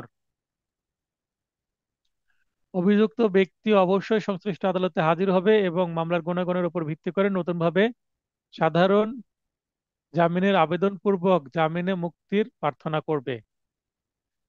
the state versus doctor Morshed Hasan Khan মামলার রায়ে বলা হয়েছে আদালত কর্তৃক মঞ্জুরকৃত আগাম জামিন সাধারণত এই যে 8 সপ্তাহের অধিক বহাল থাকবে না এবং চার্জশিট দাখিলের পর তা আর বহাল থাকবে না। শুধুমাত্র জামিন অযোগ্য অপরাধের ক্ষেত্রে আগাম জামিন মঞ্জুর করা যেতে পারে। জামিন অযোগ্য, দেখেন, জামিনযোগ্য অপরাধের ক্ষেত্রে আগাম জামিন চাইতে গেলে বলবে নিম্ন আদালতে যান, এমনিতেই জামিন দিয়ে দিবে, আপনাকে হাইকোর্টে আগাম জামিন নিতে হবে না। মনে রাখবেন, আগাম জামিন কিন্তু শুধুমাত্র হাইকোর্টে নেওয়া যায়, যদিও এখানে স্পষ্টভাবে আগাম জামিনের বিধান উল্লেখ নেই, কিন্তু কাস্টম হয়ে গেছে আগাম জামিন শুধুমাত্র হাইকোর্ট দিবেন। সুতরাং এটি স্পষ্ট যে পুলিশ রিপোর্ট বা চার্জশিট দাখিলের পর আগাম জামিন মঞ্জুর করা যায় না। তাহলে এখানে আমি একটু আগে যেটা বললাম যে চার্জশিট হয়ে গেছে, চার্জশিট হয়ে গেছে, তারপরে আগাম জামিন দিতে পারে। এখানে একটু লুফোল আছে। লুফোলটা কি? আইনের ফাঁক আছে এখানে। মিলন ভাই হাত উত্তোলন করেছেন, এই জায়গায় মিলন ভাইয়ের মনে কোনো বক্তব্য আছে? মিলন ভাই আবার হাত উত্তোলন করেন, আপনাকে খুঁজে পাই দ্রুত। মিলন ভাই হাত উত্তোলন করেন। হ্যাঁ, পলি আপু হাত উত্তোলন করেছেন। লাইনে আসেন, মিলন ভাই লাইনে আসেন। হ্যাঁ স্যার, হ্যাঁ বলেন। আ- আসসালামু আলাইকুম স্যার। আমরা আমরা আমি কথা বলবো নাহলে উনি কথা বলবে? আচ্ছা, আপনি আগে বলেন। আচ্ছা স্যার, আমার প্রশ্নটা হচ্ছে যে 498 ধারায় তেমন কিছু লেখা নেই। হুম, আর এখানে আমরা বলছি যে সুনির্দিষ্ট কোনো বিধান নেই আগাম জামিন সম্পর্কে, আমরা উল্লেখ করলাম। তো হুম, সুনির্দিষ্ট বিধান না থাকলে এই এত বিষয়বস্তু আমরা আসলে কোত্থেকে পাচ্ছি? এই যে 8 ওই- সপ্তাহের অধিক বহাল থাকবে না, তারপরে কি কি কারণে আগাম জামিন মঞ্জুর করা হবে, কি কি কারণে করা হবে না, এই যে হ্যাঁ, বিষয়বস্তুগুলো আমরা কোত্থেকে পাচ্ছি? এটা রেফারেন্সটা কাস্টম কি থেকে। হলো তুমি? কাস্টম, এই যে এখানে কেস ল একটা দিয়ে দিয়েছি। মানে এইভাবে দিতে দিতে এটা প্র্যাকটিস হয়ে গেছে হাইকোর্টের। আচ্ছা। কাস্টম মানে রীতিনীতি হয়ে গেছে, যেটা চলছে। জি জি। যেমন যেমন নারাজি দাখিল, এটা আইনে নাই, হুম। কিন্তু এটা প্র্যাকটিস হয়ে গেছে। প্র্যাকটিস থেকে কাস্টম তৈরি হয়েছে, এবং এটাই এখন কাস্টম থেকে আইনত, মানে কেস ল থেকে আমরা এটা পাচ্ছি সবকিছু। এবং আচ্ছা। প্র্যাকটিস যারা করে তারাই এই জিনিসগুলো বুঝতে পারবে। আমরা কি কি হুম। গ্রাউন্ডস দিয়ে চাই আদালতে, কি কি গ্রাউন্ডস দিয়ে আদালতকে কনভিন্স করার চেষ্টা করি। এবং এই আইনে এই এই এই যে কেস ল বললাম, এই কেস লর মাধ্যমে কিন্তু 8 সপ্তাহের বিষয়টা প্রতিষ্ঠিত হয়ে গেছে। এবং আমি 8 সপ্তাহের বেশি কখনো দেখিনি আগাম জামিন। এবং সপ্তাহ উল্লেখ করে দেয়, 2 উইক, 4 উইক, তারপরে 6 উইক, 8 উইক, আমি এভাবে দেখেছি। 2 সপ্তাহ, 4 সপ্তাহ, 6 সপ্তাহ, 8 সপ্তাহ, এই সপ্তাহ উল্লেখ করে দেখেছি। এবং জোড়া সপ্তাহ, বিজোড় সপ্তাহ দেখিনি, 3 সপ্তাহ দেখিনি, 5 সপ্তাহ দেখিনি। মানে আমি বাস্তবে যতগুলো অ্যান্টিসিপেটরি বেল সিনিয়রকে করতে দেখেছি সবগুলোই এইভাবে জোড়া সপ্তাহ, 2, 4, 6, 8। ক্লিয়ার? আহ, আচ্ছা ঠিক আছে স্যার, আমাকে আরেকটু সময় দেন কাইন্ডলি। সেটা হচ্ছে অবশ্যই। আমরা এই যে 6 নম্বর পয়েন্টটাতে দেখলাম গ্রেপ্তার পূর্ব জামিন যখন ও যে যে কারণে মঞ্জুর করা হয়।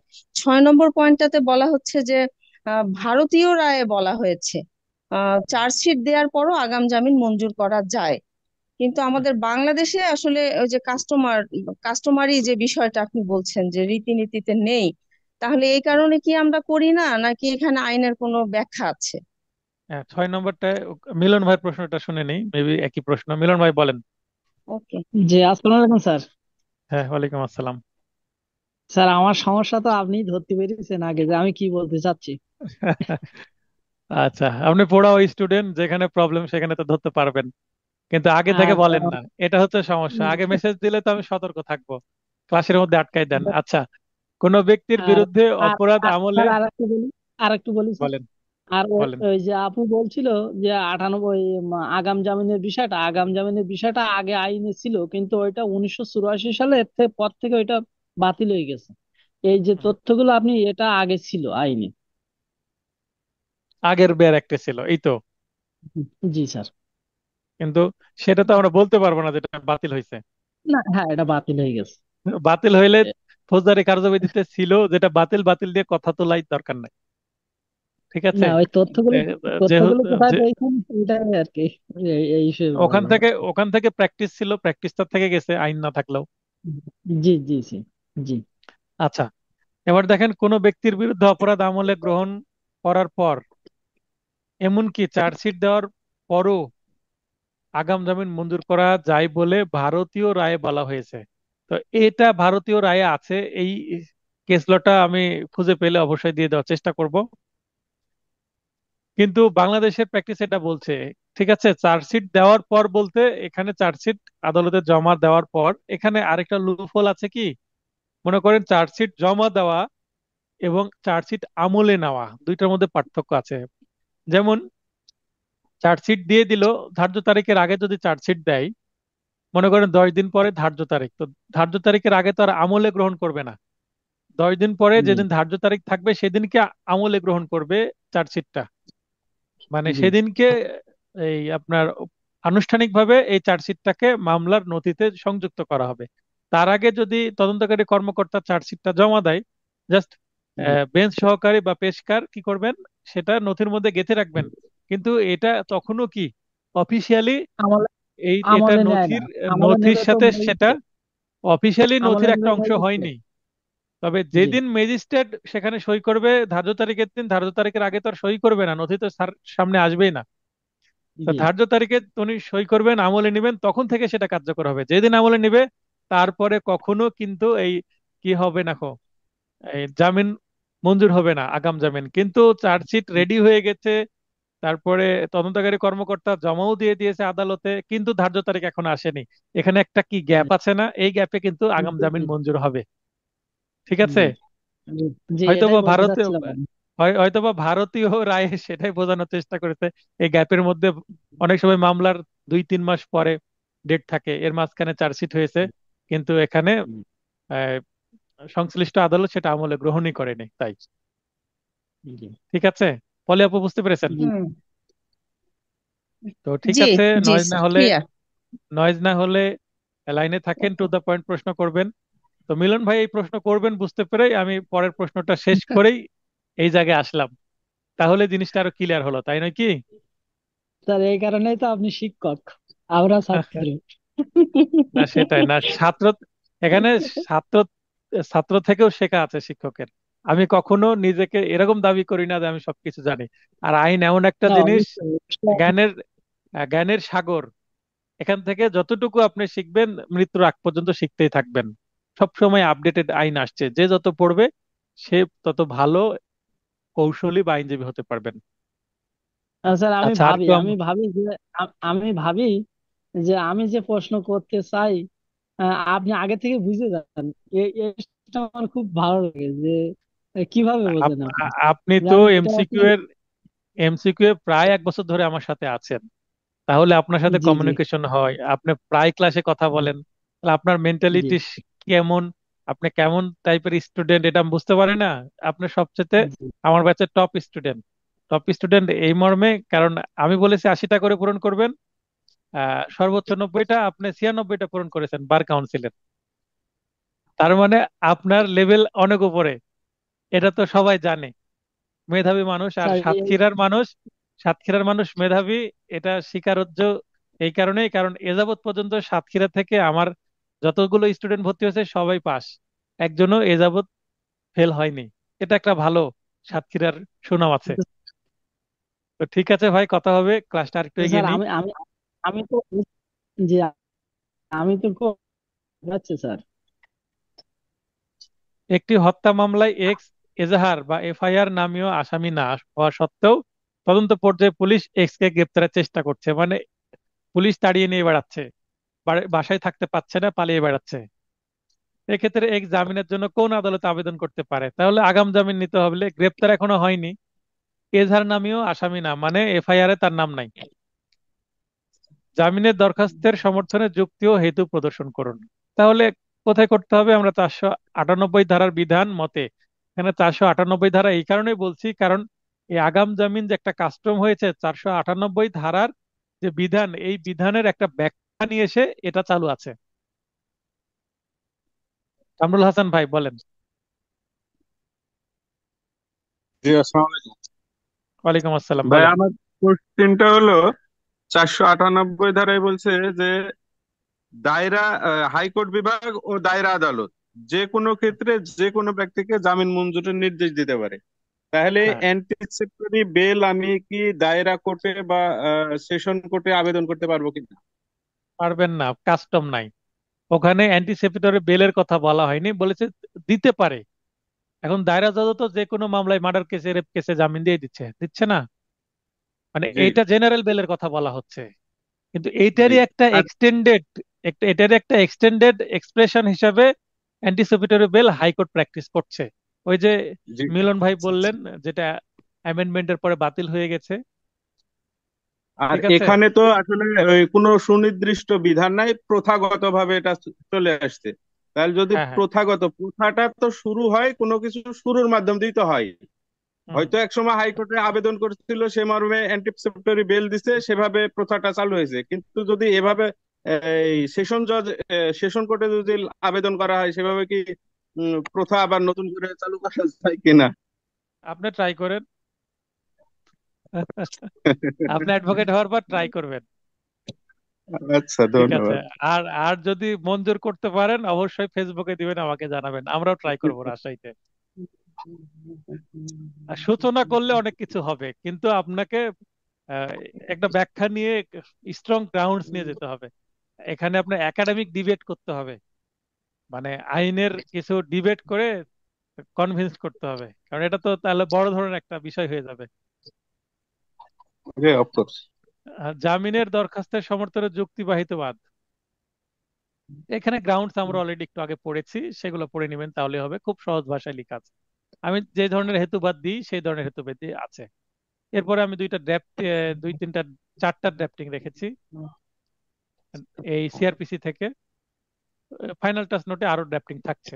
আপনারা যারা লাইনে আছেন, যদি শব্দ হয় তাহলে বন্ধ করে দিবেন, আর শব্দ না হলে থাকেন। করিম ও খলিল পরস্পরের বিরুদ্ধে একটি মৎস্য খামারের দাবিদার। একটা তারিখ দেওয়া আছে, এই তারিখে বেদখল করার মানে দখলে ছিলেন এই তারিখ পর্যন্ত, ওই দিন সন্ধ্যায় 7টায় সে খলিল কর্তৃক বেদখল হয়। খলিল দখল ফেরত পাইতে চায় বা পেতে চায়, মৎস্য খামারের দখল বিষয়ে পরিস্থিতি চরম উত্তেজনাকর, উপযুক্ত আদালতে উপযুক্ত প্রতিকার প্রার্থনা করিয়া করিমের পক্ষে একটি দরখাস্ত মুস্তাবিদা করুন। আচ্ছা, এই ধরনের প্রশ্ন যদি আসে, যে প্রশ্নের ভিতরে এই যে সাধু ভাষার উল্লেখ আছে, যদি সাধু ভাষার উল্লেখ থাকে, আপনারা সাধু ভাষায় উত্তর করবেন না, আপনারা উত্তর করবেন কিসে, চলিত ভাষাতেই করবেন।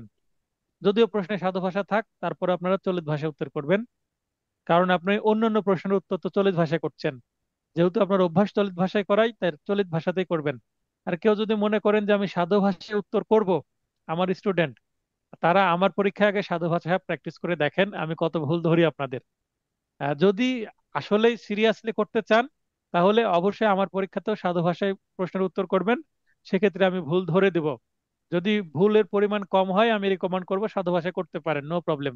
কিন্তু ভুলের পরিমাণ যদি বেশি হয়, মানে গুরু চণ্ডালী দোষ হয় সাধু চল্লিশের মিশ্রণে, সেক্ষেত্রে আমি রিকমেন্ড করব যে দরকার নাই, চলিতেই থাকেন। তো এটার উত্তর আমরা পড়ি। পিটিশন, এখানে বিজ্ঞ অতিরিক্ত জেলা ম্যাজিস্ট্রেট আদালত রাজশাহী, এখানে অতিরিক্ত জেলা ম্যাজিস্ট্রেট, আমরা প্রথম দিকে একটি ছিল যে অতিরিক্ত জেলা ম্যাজিস্ট্রেট বা এডিএম কোর্টের বিচারক কে হবেন, অতিরিক্ত জেলা প্রশাসক হবেন। আমার নোটে আছে অতিরিক্ত সহকারী জেলা প্রশাসক। তো সেখানে আপনারা সহকারী কথাটা কেটে দিয়ে অতিরিক্ত করে দিবেন, প্রথম দিকে আছে দেখবেন, প্রথম টপিকের মধ্যে আছে। এটা এই নোটে ঠিক করে দিয়েছি, কিন্তু আগের নোটে ওই সহকারী ছিল, অতিরিক্ত হবে, মানে এডিএম কোর্টের বিচারক। পিটিশন মামলা নং, যখন কোনো মামলা লিখছেন বা আর্জি লিখছেন, শিব্বির ভাই লাইনে আসবেন। ভাই লাইনে আসেন দ্রুত, ক্লাসের সময় চলে যাচ্ছে। স্যার, হ্যাঁ বলেন। আসসালামু আলাইকুম স্যার। স্যার, ওইখানে ওয়ালাইকুম ওই আসসালাম। যে আমি এডিএম কোডের যে 145 দ্বারা দখল বেদখলের যে একটা মামলা, আমি দেখছি যে এই যে মামলার বাদী হয়, ওই বাদীকে তার দখল দেখাইতে হয় স্যার। এখানে রিপোর্টও যদি দখল না আসে তখন বাদীর পক্ষে আদেশ যায় না স্যার। এখানে আপনি তো বলছেন যে বেদখল হয়েই গেছে, তাহলে তো দাঁড়ান দাঁড়ান দাঁড়ান দাঁড়ান, আবার পড়ি, হ্যাঁ, দারুণ পয়েন্ট দিয়েছেন। করিম ও খলিল পরস্পর বিরুদ্ধে একটি মৎস্য খামারের দাবিদার। করিম এত এত তারিখ পর্যন্ত মৎস্য খামারটির দখলে ছিলেন, ওই দিন সন্ধ্যা 7টায় সে খলিল কর্তৃক বেদখল হয়। আচ্ছা এবার বলেন। জি স্যার। হুম। স্যার, এবার এখানে বলেন, হ্যাঁ। বেদখল এডিএম কোডে তো আমরা যে প্রতিকারটা পাই বা চাই, এটা হচ্ছে আমাকে হুমকি ধুমকি দিচ্ছে, তারা হুম। ঘুরাঘুরি করছে, এই, ফৌজদারি বা এই আহ, জড়তা, আমাকে বেদখল করার হুমকি ধুমকি দিচ্ছে, এই মর্মে যে আমরা ওই মামলা ফাইলিং হয় স্যার। আচ্ছা, আর আরেকটা যুক্ত যদি করে নেন ভুল না সেখানে। ধরেন স্যার। না, জি স্যার। একটু ভুল ধরবো, সেটা হচ্ছে আপনার ঠিক আছে। একটা ভুল হচ্ছে 2 মাসের মধ্যে মামলা করা যায়, বেদখলের 2 মাসের মধ্যেও এডিএম কোর্টে মামলা করা যায়। এটা ঠিক আছে জানতেন স্যার। কিনা? না স্যার, আমি কারণ ওই যে এই একশো একশো প্রতিবেদনের পঁয়তাল্লিশ লগে। ধারায় আমি বলি 145 ধারাটা আপনি পড়বেন ক্লাস শেষে। 145 আচ্ছা ধারায় স্যার। লেখা আছে যে যখন মামলা ফাইলিং হবে তখন তদন্ত গেলে দেখবে 2 মাসের মধ্যে কে দখলে ছিল। জি স্যার। বিগত এডিএম দুই কোডে মাসের যখন মধ্যে কে দখলে ছিল, 2 মাসের মধ্যে যদি বাদী দখলে থাকে এবং মামলা করার আগে 2 মাসের, মনে করেন 1 মাস আগে বেদখল হয়ে গেছে, সেক্ষেত্রে কিন্তু চলবে। তবে তারিখটা একটু চেঞ্জ করে নেন, 25 সালের একটা রিসেন্ট তারিখ দিবেন। মনে করেন এটা 9/6/25 করে দেন, তারিখটা 9/6/25। জি স্যার। 9/6/25 স্যার, এখানে আমি এই মামলার এই ড্রাফটিং এ পূর্ণাঙ্গ এরিয়া দেখতেছি যে স্যার বেদখল হওয়াই যাবে না। এটা মানে এটা একটা এডিএম কোডের এই 145 ধারার এই মামলার মূল থিম থাকে যে বাদী বেদখল হতে পারে না। বাদীকে হুমকি টুমকি দিচ্ছে, এভাবে পূর্বে আক্রমণাত্মক অবস্থা আছে, এই যে আচ্ছা, শৃঙ্খলা আমি আপনি ভঙ্গের আপনি ইয়ে আছে আপনি স্যার। যেটা বললেন সেটা আমি মেনে জি। নিলাম, এবং আমি যেটা বললাম সেটা এই মুহূর্তে আপনি মেনে নেন। তারপরে ক্লাস জি শেষে স্যার। আপনি 145 ধারা পড়েন, পড়ে বুঝেন, তারপরে আবার ডিবেটে আসেন। ঠিক ঠিক আছে? আছে স্যার।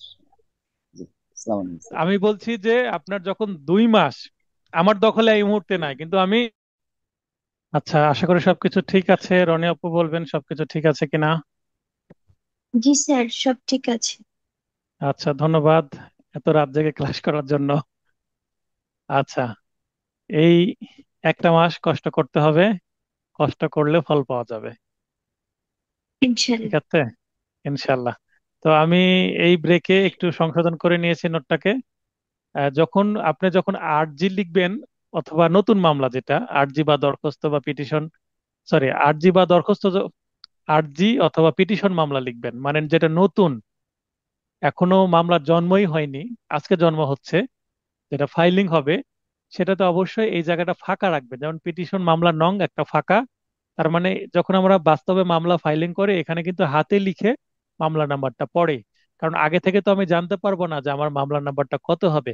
2025 মতিহার, এটা থানার নাম আমাদের রাজশাহীর, আর এটা অতিরিক্ত জেলা প্রশাসক, এইটা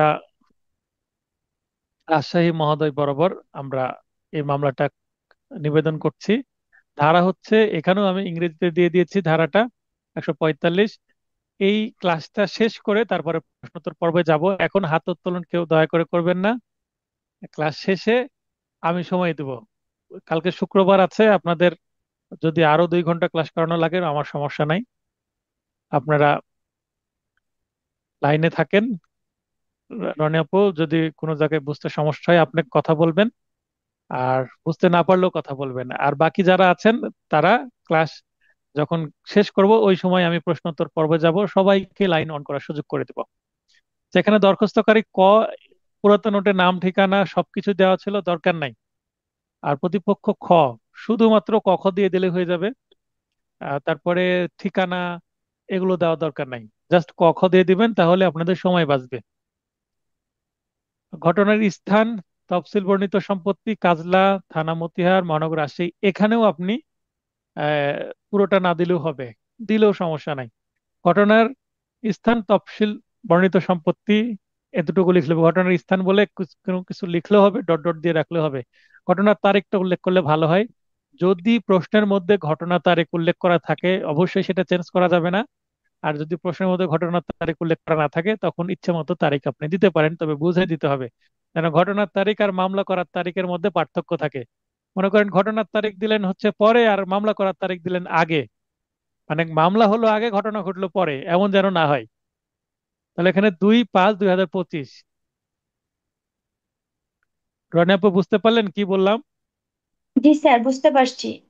আগে ঘটনা ঘটবে তারপরে মামলা হবে, এটা যেন হয়। আবার 2 মাসের বেশি যেন পার্থক্য না হয় দুইটা তারিখের মধ্যে। তাহলে ঘটনা এবং এখানে সম্ভবত মামলা 2 মাসের বেশি মামলা করার তারিখ সম্ভবত পার্থক্য হয়ে আছে, আমি যদিও সংশোধন করলাম দ্রুত। এখানে আমি দেখেন প্রশ্নের মধ্যে তারিখগুলো চেঞ্জ করেছি অলরেডি, 2/5/25 করে দিয়েছি, 2/5/25। আচ্ছা, এটা হয়তো বা আবার চেঞ্জ করা লাগতে পারে, দ্রুত চেঞ্জ করার কারণে এটা হলো। এখানে একটা তারিখ দিয়েছি যে এই তারিখে রেজিস্ট্রি বা দলিল মূলে, এখানে দলিল নম্বরে ছিল, দলিল নম্বরটা না দিলেও হবে, কেটে দিবেন। এখানে চাচার নাম দেওয়া ছিল, চাচার নামটাও কেটে দেন। আমরা কারো কোনো মানুষের নামই ব্যবহার করবো না দরখাস্তে। তারপরে 2/5/2025 শুক্রবার। বার শুক্রবার হচ্ছে কিনা এটা কনফিউশন হতে পারে, তাই বার দেওয়ার দরকার নাই, বারটা কেটে দিবেন। সময় যদি প্রশ্নে থাকে দিবেন, না থাকলে দিবেন না। এখানে 4-5 জন অজ্ঞাতনামা লোক হাতে দা চাপাতি, প্রতিপক্ষ ছিল, সঙ্গে ছিল এই 4-5 জন লোক। কিছু দেশীয় অস্ত্রের নাম দিয়ে দিলাম। মৎস্য খামারে অবৈধভাবে অনুপ্রবেশ করে দরখাস্তকারীকে বেদখল করে, অলরেডি বেদখল হয়ে গেছে। আমি আবারও বলছি, বেদখল হওয়ার 2 মাসের মধ্যে এডিএম কোর্টে মামলা করা যায়। আর বেদখল হওয়ার 6 মাসের মধ্যে আবার সুনির্দিষ্ট প্রতিকার আইনের এসআর অ্যাক্টের 9 ধারায় মামলা করা যায়। 6 মাসের মধ্যে হলে, 2 মাস পার হয়ে গেলে আমরা চলে যাব হচ্ছে সিভিল কোর্টে, এসআর অ্যাক্টের 9 ধারায়। আর 6 মাসও যদি পার হয়ে যায় তাহলে আমরা 8 ধারায় যাব, সিভিল কোর্টে। কিন্তু 2 মাসও পার হয়নি, 2 মাসের মধ্যে হলে এডিএম কোর্টে যাওয়া যায়। এডিএম কোর্ট যদি তদন্ত দেয়, এসিল্যান্ড দেখবে যে 2 মাসের মধ্যে কে দখলে ছিল। এই মুহূর্তে বাদী দখলে আছে কিনা সেটা বিবেচ্য বিষয় নয়, 2 মাসের মধ্যে কে দখলে ছিল এটাই বিবেচ্য বিষয়। আমি আবারও বলছি, 145 ধারার মামলার ক্ষেত্রে যে জমি নিয়ে ঝামেলা, শান্তিভঙ্গ হচ্ছে, সে জমিতে গত 2 মাসের মধ্যে কে দখলে ছিল এটাই বিবেচ্য বিষয়। এটাই স্পষ্টভাবে বিআর একটা বলা আছে, এবং প্র্যাকটিস আমরা এইভাবে করি। রাজশাহীতে ভিন্ন কোনো কোর্টে কিভাবে আছে সেটা আমি বলতে পারবো না, অন্য কোর্টের প্র্যাকটিস ভিন্ন থাকতে পারে। এখানে আগের নোটে সাক্ষীর নাম তালিকা ছিল, সাক্ষীর নাম তালিকা দেওয়ার দরকার হয় না বাস্তবে, তাই আমি সাক্ষীর নাম তালিকা তুলে দিয়েছি, দরকার নাই। স্বপন ভাই, রনি আপু, বুঝতে পারলেন যে এখানে 2 মাসের মধ্যে মামলা করা যায় বেদখল হলেও? এটা এটা আমরা দেখে আসছি একটু 45-এ। তো ভাই হ্যাঁ, যখন বলতেছিল তখন আমি এই হুম, বিষয়টা আমি বলতে চাইছিলাম, দেখলাম যে আপনি বলেই দিলেন যে না, এটা 2 মাসে তো হয়। এটা বাস্তবে তো আইনে এরকম। আছে। হ্যাঁ, আইনেও আছে এবং বাস্তবেও হয়। ফারুক ভাইও এটা মত দিলেন যে হ্যাঁ, বাস্তবে হয়। আমি অনেক মামলা করেছি এটার উপরে, অসংখ্য মামলা করেছি। এখনো আমার 8-10টা মামলা পেন্ডিং আছে 145 ধারায়, চলছে। এগুলো বাস্তবে তো করছি এবং আইনে লিখাই আছে। এসিল্যান্ডকে তদন্ত দিবে, এসিল্যান্ড সার্ভেয়ার পাঠাবে, 2 মাসের মধ্যে কে দখলে ছিল এই রিপোর্ট দিবে। 2 মাসের মধ্যে বাদী দখলে ছিল, বাদী এখন দখলে নাই, বাদীকে দখল ফিরিয়ে দেওয়ার কথা বলবে, অথবা সেই মর্মে একটা রিপোর্ট দিয়ে দিবে। আর অটোমেটিক একটা নিষেধাজ্ঞা চলে যাবে ওসির মাধ্যমে। এটা হচ্ছে সিম্পল একটা বিষয় এবং প্রতিষ্ঠিত বিষয়। তাহলে এখানে জাস্ট দরখাস্তর অতএব অংশটা থাকতেই হবে, অতএব অংশ না থাকলে কিন্তু হবে না। এমতো অবস্থায় শান্তিভঙ্গ রোধকল্পে প্রতিপক্ষের বিরুদ্ধে নিষেধাজ্ঞা জারি। দেখবেন যে নিষেধাজ্ঞা ইনজাংশন, 145 ধারায় কিন্তু ইনজাংশন থাকে, সেটা ওসির মাধ্যমে ইনজাংশন দেওয়া হয়। মামলা ফাইলিং হলে প্রথম দিনই ইনজাংশন চাওয়া যায়, অথবা পরেও ইনজাংশন চাওয়া যায়। ফাইলিং এ যদি স্ট্রং গ্রাউন্ড থাকে, প্রথম দিন, আমি অধিকাংশ মামলায় প্রথম দিনই ইনজাংশন চালু করে নিতে পারি বা করেছি। আদেশ জারি করা একান্ত আবশ্যক হয়, মানে মামলা করতেই আসে, বাদী বলে যে স্যার তাড়াতাড়ি আমাকে থানাতে কাগজ পাঠাতে হবে, একটা ইনজাংশন পাঠাতে হবে। অনেক যারা একটু মামলাবাজ তারা জানে, ইনজাংশন শব্দটা ভালো বোঝে তারা। তারা ইনজাংশন দিয়ে দিবেন, 1 সপ্তাহের মধ্যে যেন ইনজাংশনের কাগজ থানায় যায়, এভাবে দাবি করে। সেভাবে চেষ্টাও করি আমরা। অন্যথায় দরখাস্তকারী পক্ষের অপূরণীয় ক্ষতি সাধিত হবে। তফসিল তফসিল আপনারা এখানে জেলা রাজশাহী, উপজেলা পবা, মৌজা কাজলা, জেল নং, এত আগের নং এগুলো ছিল। আপনারা যদি মনে করেন এই মৌজার মানে তফসিলের কিচ্ছুই দেবো না, শুধু ডট ডট দিয়ে দিব, তফসিল লিখলাম, নিচে 3-4টা ডট দিয়ে দিলাম, তাও হবে। তফসিল শব্দটা থাকলেই আপনি তফসিল লিখেছেন, বা তফসিল যে লিখতে হয়, মানে পরীক্ষককে আপনি বোঝালেন, যিনি খাতা দেখবেন, আপনি জানেন যে এখানে তফসিল দিতে হয়, তা জাস্ট তফসিল শব্দটা দিলেই তফসিল লেখা হয়ে যাবে। আপনাকে ডিটেলস তফসিল লিখতে হবে না, কারণ এটা আপনি আদালতে মামলা দাখিল করছেন না, আপনি পরীক্ষককে বোঝাচ্ছেন যে এখানে তফসিল দিতে হয়। যেহেতু তফসিল দেওয়া নাই, আবার আরেকটা বিষয় বলি, যদি প্রশ্নের মধ্যে তফসিল উল্লেখ করা থাকে, যেমন একটা প্রশ্ন ছিল বিগত সালে চট্টগ্রামের ডাবল মুরিং মৌজার, তখন আপনি জেলা চট্টগ্রাম, তারপরে উপজেলা ডাবল মুরিং মৌজা, মৌজা ডাবল মুরিং মৌজার যে উপজেলা সেটা উল্লেখ করে দিবেন, এতটুকু দিবেন, বাদ বাকি আর দিবেন না। তার মানে যতটুকু তফসিল প্রশ্নের মধ্যে উল্লেখ করা থাকবে ততটুকু মাস্ট আপনাকে তফসিলের আন্ডারে দিতে হবে। আছে তাই দিলেন, যদি তফসিল উল্লেখ করা না থাকে তাহলে শুধু তফসিল শব্দটাই এনাফ, যে আপনি তফসিল দিতে হয় এটা বোঝালেন, দ্যাটস অল। সংযুক্তি আমি ডিটেলস ছিল কারণ এটা আবার রিয়েল কেস ছিল, সেটাকে একটু কনভার্ট করে দেওয়া। সংযুক্তি এখানে দিয়ে দেবেন প্রয়োজনীয় কাগজপত্র 10 পাতা, এতটুকু লিখলেন, হয়ে গেল। অথবা সংযুক্তি লিখে ডট ডট দিয়ে দিলেন, তাও হয়ে যাবে। মানে সংযুক্তি দিতে হয় সেটা জানানোর জন্য। সংযুক্তি কি দিতে হয়? এই সম্পত্তির মালিক আপনি, সে দলিল দিতে পারেন। তারপরে এই মামলা, এই সম্পত্তি খারিজ আছে আপনার নামে, মিউটেশন কেস হয়ে আপনার খারিজ আছে, আপনার রিসেন্টলি আপনি কি দিয়েছেন, খাজনা দিয়েছেন, সেই খাজনার রসিদ, ভূমি উন্নয়ন কর রসিদ যেটাকে বলে, খাজনা দাখিলা, সেটা। চৌহদ্দি, এখানে চৌহদ্দি দেওয়া যেতেও পারে, নাও দেওয়া যেতে পারে। সিভিল মামলায় আহ সোহাগ ভাই, সিভিল মামলায় চৌহদ্দি দেওয়া মাস্ট, কিন্তু এটা যেহেতু কোয়াসি সিভিল, চৌহদ্দি দিলেও হবে, না দিলেও হবে, তবে দিলে ভালো। এখানে চৌহদ্দি শব্দটা লিখে নেন, আরো ভালো হয়। পরের ড্রাফটিং এ চৌহদ্দি রেখেছি। সরি, সিভিল মামলাতে যেগুলো আছে এসআর অ্যাক্টের আন্ডারে, সেখানে চৌহদ্দি আছে, এবং সেখানেও আমি কিন্তু পরিবর্তন করেছি। নোটটাকে ছোট করে ফেলেছি আরো, যেন অল্প সময়ে আপনারা লিখতে পারেন। বাদীর সাইন মাথার উপরে দিতে হয়, দরকার নাই। আর সিভিল মামলায় সত্য পাঠ দিতে হয়, সত্য পাঠের নিচে বাদীর সাইন থাকে। জনক সিরাজ পিতা নজরুল দুষ্কৃতকারী কর্তৃক আহত হয় এবং চিকিৎসার জন্য হাসপাতালে ভর্তি হয়। ভিকটিমের পিতা নজরুল বলেন, ও, নজরুল ম্যাজিস্ট্রেট বরাবর নালিশি মামলা দায়ের করতে চায়।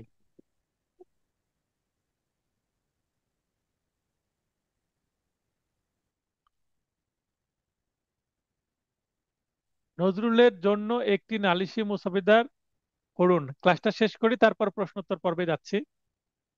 তদন্ত শেষ হওয়ার পর আহ, নজরুলের ছেলে যে সিরাজ, সে মারা যায়। মামলাটির পরিণতি কি হবে নজরুল জানতে চাই। আমার ছেলে তো মরে গেল স্যার, এখন কি হবে? মামলাটির বিচার অনুষ্ঠান পর্যন্ত প্রয়োজনীয় প্রত্যেকটি পদক্ষেপের বিষয় আপনার মক্কেলকে অবহিত করুন। আচ্ছা, এবার চিফ মেট্রোপলিটন ম্যাজিস্ট্রেট আমলি আদালত নং 1 রাজশাহী, এটা রাজপাড়া থানার একটা মামলা হিসেবে আমি ট্রিট করছি, আমার রিয়াল কেস থেকে দেওয়া।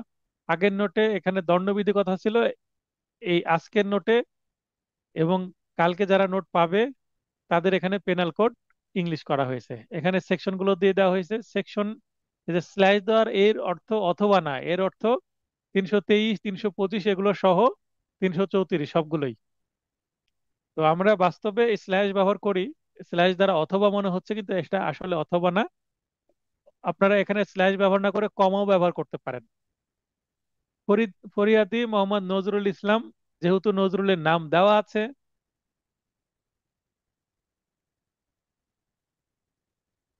হাত নকশা দেওয়ার দরকার নাই। এটা রিয়েল কেস না যে আপনাকে এত ডিটেলে যেতে হবে। তাহলে আপনি এই 5-7 নম্বরের জন্য দেখা যাচ্ছে আপনার সময় লাগবে 2 ঘন্টা। একটা ড্রাফটিং তো আমরা 2 দিনে করি, সেখানে আপনি আধা ঘন্টা সময় পাবেন না, 20 মিনিট একটা ড্রাফটিং লিখতে হবে, আপনি আবার হাত নকশাও দিবেন, এটা তো সম্ভব না।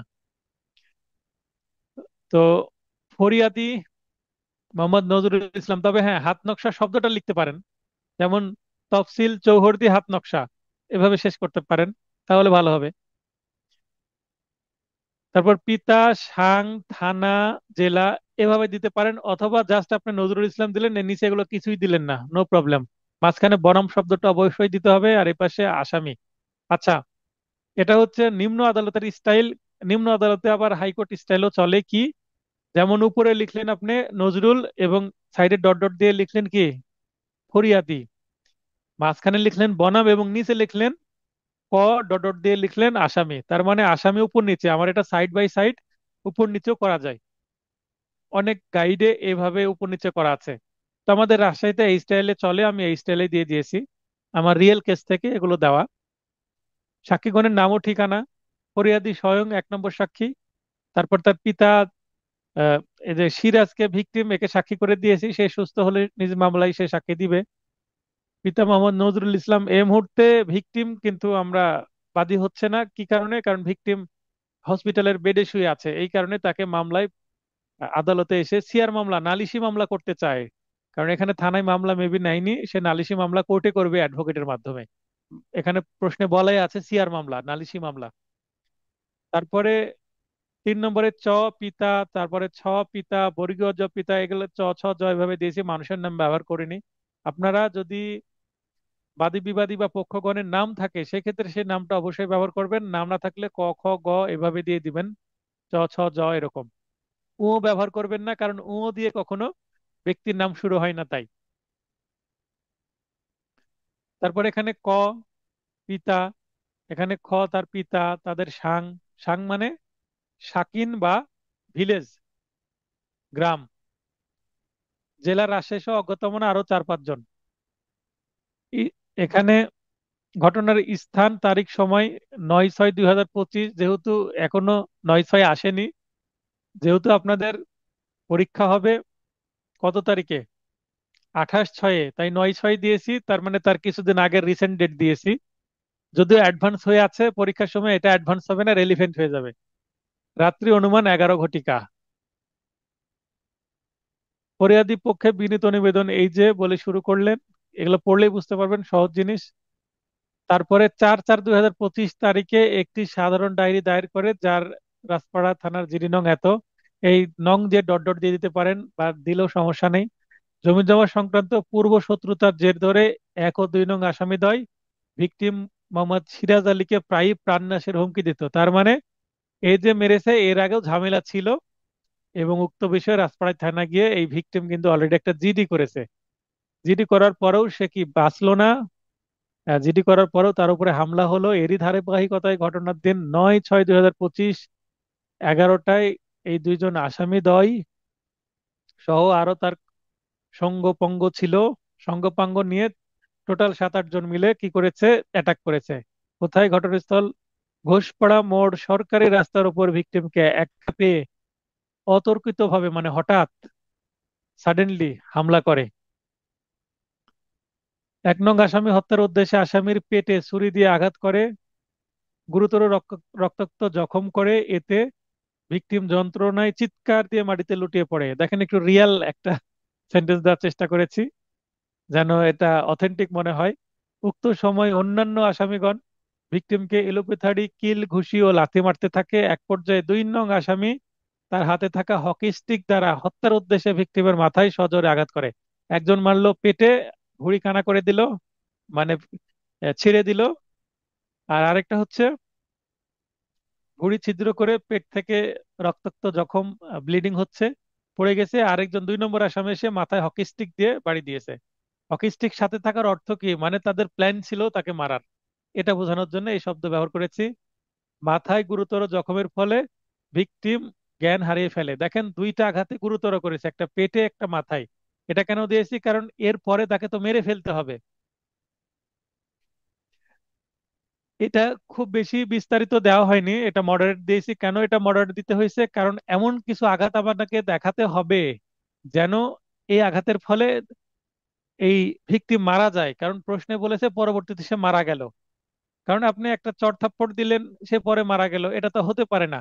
সে অন্য কারণেও মারা যেতে পারে। তো এই আঘাতের কারণে একটা মানুষ মারা যেতে পারে। আঘাতটা এত গ্রিভিয়াস, এত গুরুতর, এবং এমন এমন ভাইটাল পার্টে হয়েছে যেন সে মুমূর্ষু অবস্থায় চিকিৎসাধীন আছে এবং মারা যেতে পারে।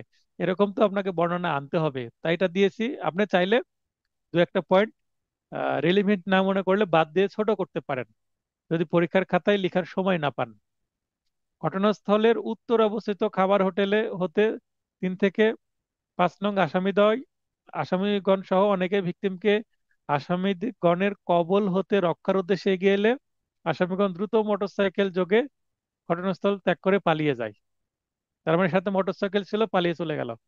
এবার 3 থেকে 5, 5 নং সাক্ষীগণ উপস্থিত, সাক্ষীগণ সহ উপস্থিত অনেকে ভিকটিমকে রাজশাহী মেডিকেল কলেজ হাসপাতালে জরুরি বিভাগে ভর্তি করান। ঘটনাস্থল বাস্তবে কিন্তু এই যে রাজশাহী মেডিকেল কলেজের কাছাকাছি, 200 মিটারের মধ্যেই। চিকিৎসাধীন অবস্থায় পরদিন দুপুর 2 ঘটিকার সময় ভিকটিমের জ্ঞান ফিরলে তিনি তার নাম, ঠিকানা ও পিতার মোবাইল নম্বর দিলে হাসপাতাল কর্তৃপক্ষ ভিকটিমের পিতা ও অভিযোগের ফরিয়াদিকে, মানে ভিকটিমের পিতাই মানে এই মামলার যে বাদী সে, সংবাদ দিলে পরিবারের লোকজন এসে ঘটনা সম্পর্কে বিস্তারিত জানতে পারে। কি কি হলো, ভিকটিম সিরাজ নিজেই বলেছে, কাকে? তার বাবা নজরুলকে এবং অন্যান্য পরিবারের সদস্যকে। তার কাছ থেকে শুনে কিন্তু এই মামলাটা হচ্ছে। ভিকটিমের পেটে ও মাথায় গুরুতর আঘাতের কারণে বর্তমান তার অবস্থা আশঙ্কাজনক। আশঙ্কাজনক মানে মারা যাবে এরকম অবস্থা, তাই এই শব্দটা ব্যবহার করেছে, মুমূর্ষু বা অ্যাবাউট টু ডাই। তার উন্নত চিকিৎসার জন্য পরিবারের পক্ষ থেকে প্রস্তুতি চলছে। এমতো অবস্থায় ফরিয়াদির সংশ্লিষ্ট থানায় মামলা দায়ের করতে গেলে থানা কর্তৃপক্ষ বিজ্ঞ আদালতে মামলা দায়েরের পরামর্শ দেন। এটা কিন্তু খুবই গুরুত্বপূর্ণ একটা পয়েন্ট বাস্তবে, যে থানায় মামলা করতে গিয়েছেন কিনা। হ্যাঁ, থানায় মামলা করতে গেছি কিন্তু মামলা নেয়নি, আদালতে এসে মামলা করছে। অনেক সময় ফাইলিং করার সময় জিজ্ঞাসা করে থানায় যাননি, তখন বলে যে স্যার গিয়েছি কিন্তু নেয়নি মামলা, তাই আদালতে এসেছি। ভিকটিমের চিকিৎসা চলমান থাকায় মামলা দায়েরে কিছুটা বিলম্ব হলো। আগে চিকিৎসা, ছেলেকে বাঁচাতে হবে, তারপরে গেত মামলা। এবার বিধায় প্রার্থনা উপরোক্ত কারণ ও অবস্থাধীনে ন্যায় বিচারের স্বার্থে, এটা আমার ল্যাঙ্গুয়েজ, আমি এই ল্যাঙ্গুয়েজ ব্যবহার করি প্রতিটা মামলায়, আসামির বিরুদ্ধে যথাযথ আইনগত ব্যবস্থা গ্রহণ করত। করত বলতে গ্রহণ করার পর অত্র মামলাটি এজাহার হিসেবে গণ্যের যথাযথ আদেশ দেনে বিজ্ঞ আদালতের সদয়। এজাহার মানে এই মামলাটা সিআর হিসাবে শুরু হচ্ছে, কিন্তু সিআর এর দিনই মামলাটা কি হয়ে যাবে, জিআর হয়ে যাবে। এজাহার বা এফআইআর হিসাবে যখন গণ্য হবে, তখন এই মামলাটা সেদিনই থানায় চলে যাবে বা তার পরের দিন থানায় যাবে, এবং এই মামলাটা সিআর থেকে জিআর হয়ে যাবে, এবং যে নালিশি দরখাস্ত এটাকে এজাহার হিসাবে ট্রিট করা হবে। কেন এটাকে আমি সিআর থেকে জিআরে যাচ্ছি? কারণ এই মামলার তদন্তের কথা বলা হচ্ছে। এমন গুরুতর বিষয় সিআর মামলায় তার তদন্ত দিবে না। তার মানে জিআর হয়ে যাওয়ার পরে এটা প্রপার তদন্ত হবে, তার মানে এটা চার্জশিট আসবে। এই কারণে এটাকে টেকনিক্যালি এভাবে আমি তৈরি করেছি। সংযুক্তিতে দিয়েছি জাতীয় পরিচয়পত্র ফরিয়াদির 1 পাতা এবং ভিকটিমের চিকিৎসার কাগজপত্র 8 পাতা। এই দুইটা পয়েন্ট দেওয়া জরুরি, দিলে ভালো হয়, কেননা হাইকোর্টের নির্দেশ আছে এনআইডির কপি ছাড়া মামলা নেওয়া হয় না, তাই দিলাম। আর এখানে চিকিৎসা কাগজপত্র দিলাম এভিডেন্স হিসাবে। এবার ঘটনাগুলো বলে দিলাম, যা বলা আছে সেটা সংক্ষিপ্তভাবে। জিজ্ঞাসিত বিষয়, মানে বিচার্য বিষয়, জিজ্ঞাসিত বিষয় একই কথা, আপনি এটাও দিতে পারেন। এই দুইটা প্রশ্নের মধ্যে পাবেন। এবার তদন্ত শেষে তদন্তকারী কর্মকর্তা সিআরপিসির 173 ধারায় পুলিশ প্রতিবেদন দাখিলের সময় খুনের জন্য মানে পেনাল কোডের 302 ধারা সহ প্রয়োজনীয় সাক্ষ্য প্রমাণাদি, যেমন মেডিকেল সার্টিফিকেট, তারপরে সিআরপিসির 161 ধারায় গৃহীত সাক্ষীদের জবানবন্দি, 164 ধারায় প্রদত্ত অভিযুক্ত আসামিদের দোষ স্বীকারোক্তি যদি থাকে, মানে আসামিরা যদি দোষ স্বীকার করে নাই, তাহলে আসবে 164 ধারায়, নাও থাকতে পারে। জব্দকৃত আলামত, আলামতের মধ্যে হকি স্টিক, তারপরে যে যেটা দিয়ে আঘাত করেছিল সেই ছুরি বা চাকু সেটা, তারপরে রক্তাক্ত পোশাক থাকতে পারে। জব্দ তালিকা, ঘটনার খসড়া মানচিত্র ইত্যাদি সংশোধন করতে পারবেন। কোথায়? চার্জশিটের মধ্যে।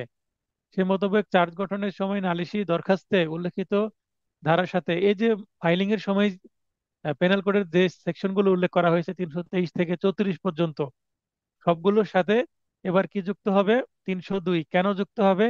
কারণ এই যে ভিকটিম সিরাজ, সে মারা গেছে, তাই 302 যুক্ত হবে। ডাবল জিওপার্ডি এখানে প্রযোজ্য হবে না, কারণ এর আগে গুরুতর আঘাতের জন্য বিচার হচ্ছিল, অ্যাটেম্প টু মার্ডারের জন্য বিচার হচ্ছিল, এবার মার্ডার হয়ে গেছে, তাই এবার আবার বিচার করা যাবে। এবং মামলার তো নিষ্পত্তি হয়নি, চার্জশিট পেলো, এবার চার্জশিটে চার্জটা কি হবে? সংশোধন হবে। চার্জে যেহেতু আসছে, তাই এটা নালিশি দরখাস্তে না থাকলেও চার্জে কিন্তু 302 চলে আসবে। তাহলে 302 সংযোজন হয়ে চার্জশিট হবে এবং চার্জ গঠন হবে এবং বিচার কার্যক্রম শুরু হবে, মানে সাক্ষ্য শুরু হবে।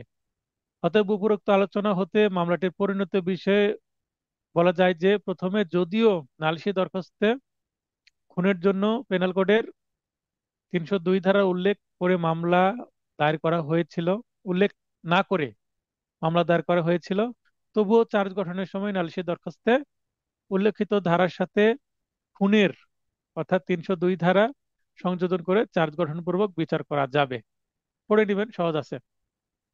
আচ্ছা, আরেকটা গুরুত্বপূর্ণ লাইন এখানে আছে, বিচার কার্যক্রম শুরু করে সাক্ষ্য প্রমাণের ভিত্তিতে আসামিগণকে খুনের অপরাধের জন্য শাস্তি প্রদান করা যাবে। এই ক্ষেত্রে আগে কিন্তু ম্যাজিস্ট্রেট কোর্টে বিচারটা হতো, কিন্তু খুনের বা 302 ধারায় যদি চার্জ গঠন হয় সেটা অবশ্যই ম্যাজিস্ট্রেট কোর্ট বিচার করতে পারবেন না, অবশ্যই এটা দায়রা জজ বা সেশন কোর্টে বিচার হবে। তাই মামলাটি ম্যাজিস্ট্রেট আদালত হতে বিজ্ঞ দায়রা জজ আদালতে বিচারের জন্য বদলি করা যাবে, বদলি বা স্থানান্তর করা যাবে।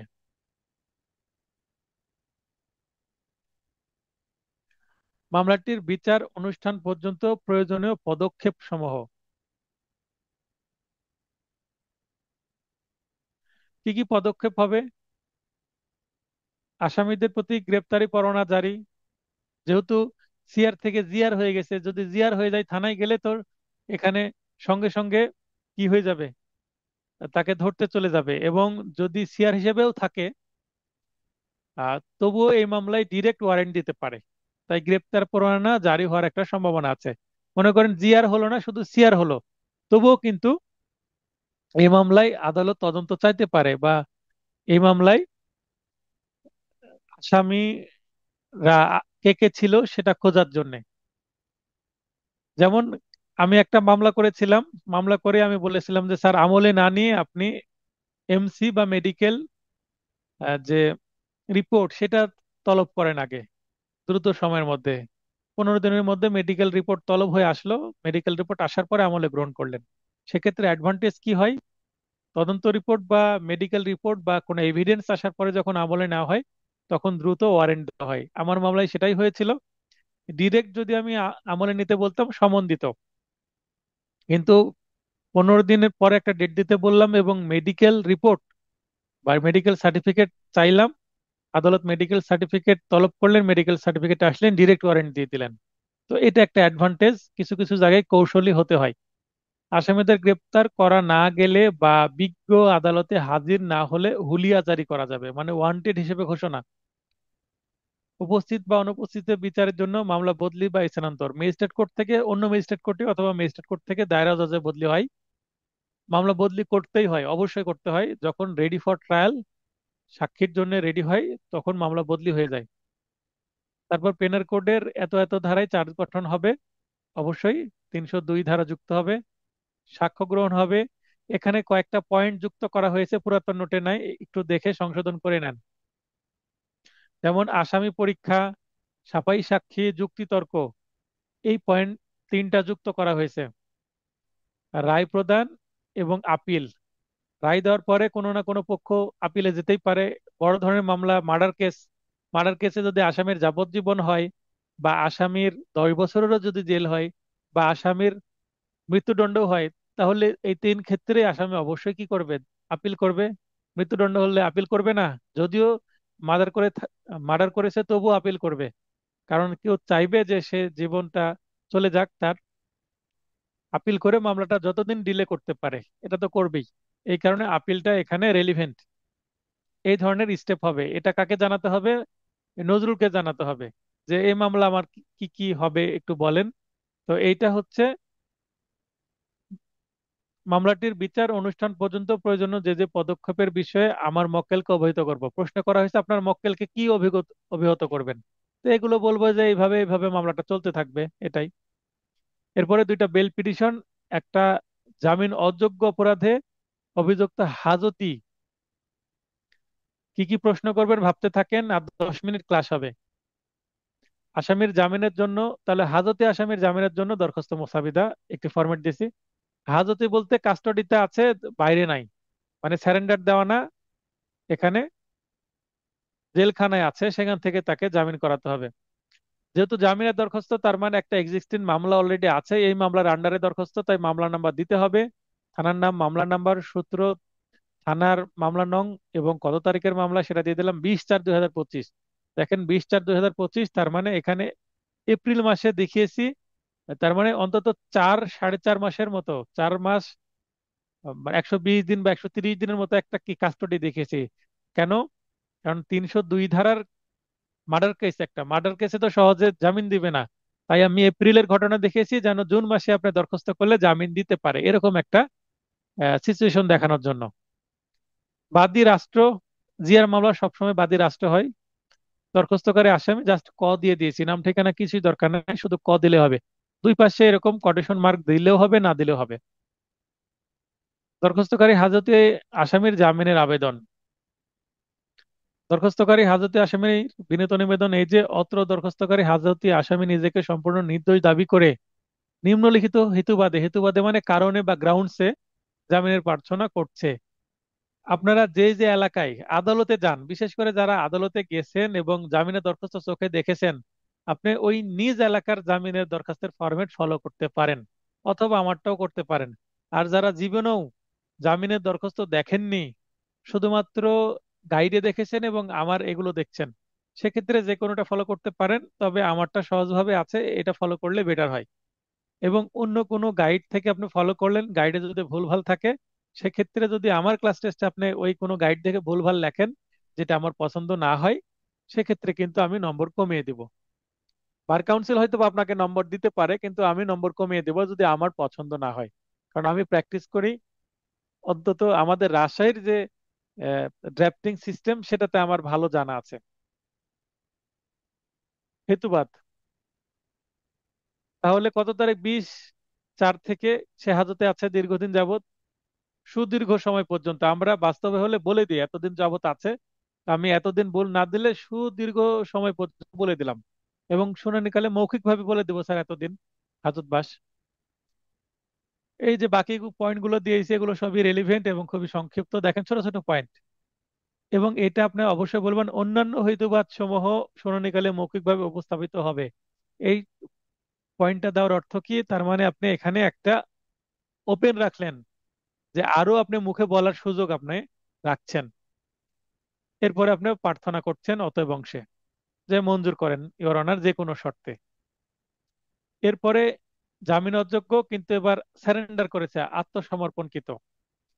মামলা নম্বর দিলেন, থানার মামলা নম্বর দিলেন, তারিখ একই রেখেছি। এটাও 302 ধারার মামলা, কিন্তু আগেরটা ছিল হাজতি, এবার হচ্ছে স্যারেন্ডার। তাহলে এখানে আমাকে বিষয় কি লিখতে হবে? স্বেচ্ছায় আত্মসমর্পণ পূর্বক আসামির জামিনের আবেদন। এরপরে দরখাস্ত করে আসামির বিনীত নিবেদন এই যে, অত্র দরখাস্ত করে আসামি উপযুক্ত নম্বর মামলা সম্পর্ক অবগত হয়ে, আগেরটাতে এত তারিখে গ্রেপ্তার হয়ে হাজতে আছে দীর্ঘদিন যাবত, আর এখানে কি বলছি? এই মামলা সম্পর্ক অবগত হয়ে, কিভাবে অবগত হয়েছে? সমন গিয়েছে অথবা ডিরেক্ট ওয়ারেন্ট দিলেও জানতে পেরেছে যে মামলা হয়েছে, তাই আগে হাজির হয়েছে। সমনের দিনই হাজির হয়েছে অথবা সমনের 1-2 দিন পরে হাজির হয়েছে। যেমন আমরা এনআই অ্যাক্টের মামলায় সমনের দিন হাজির করি না, 1-2 দিন পরে হাজির করি। ওয়ারেন্ট হয়ে গেলেও পরে আমরা জামিন করাই। এখানে কিছু আসামির অ্যাডভান্টেজ আছে, যদিও এটা একটা সামান্য ব্যাড প্র্যাকটিস, কিন্তু এটা সবাই করে। অবগত হয়ে বিজ্ঞ আদালতে উপস্থিত হয়ে স্বেচ্ছায় আত্মসমর্পণ করে নিম্নলিখিত হেতুবাদে জামিনের প্রার্থনা করছে। হেতুবাদ মানে কারণ সমূহ দিয়ে দিলাম, এটা আন্ডারলাইন করে দিবেন, আন্ডারলাইন করলে বেটার হয়। এরপরে আইনের প্রতি শ্রদ্ধাশীল হয়ে স্বেচ্ছায় আত্মসমর্পণ করেছে, এভাবে বললাম। বাংলাদেশের স্থায়ী বাসিন্দা বললাম। এজাহারে ঘটনার সাথে কোনোভাবে জড়িত নয়। মিথ্যা বর্ণনা দিয়ে ফাঁসানো হয়েছে, তাকে জড়ানো হয়েছে। তার কাছে কোনো আলামত পাওয়া যায়নি। যে অপরাধটা করেছে, মার্ডার করেছে, মার্ডার উইপন তার কাছে পাওয়া যায়নি। তারপরে পরিবারের সে একমাত্র উপার্জনক্ষম ব্যক্তি, মানে ইনকাম করে তিনি একাই। তিনি যদি ভেতরে থাকেন, জেলখানায় থাকেন, হাজতে থাকেন, তাহলে পরিবার না খেয়ে মারা যাবে। সুতরাং মানবিক কারণে তাকে জামিন দেন, জামিনের হকদার বটে। এবং যে কোনো শর্তে যদি জামিন দেন, তাহলে পলাতক হবে না, নিয়মিত হাজিরা দিবে। এগুলোই বেসিক গ্রাউন্ডস, এগুলো থাকলে এনাফ।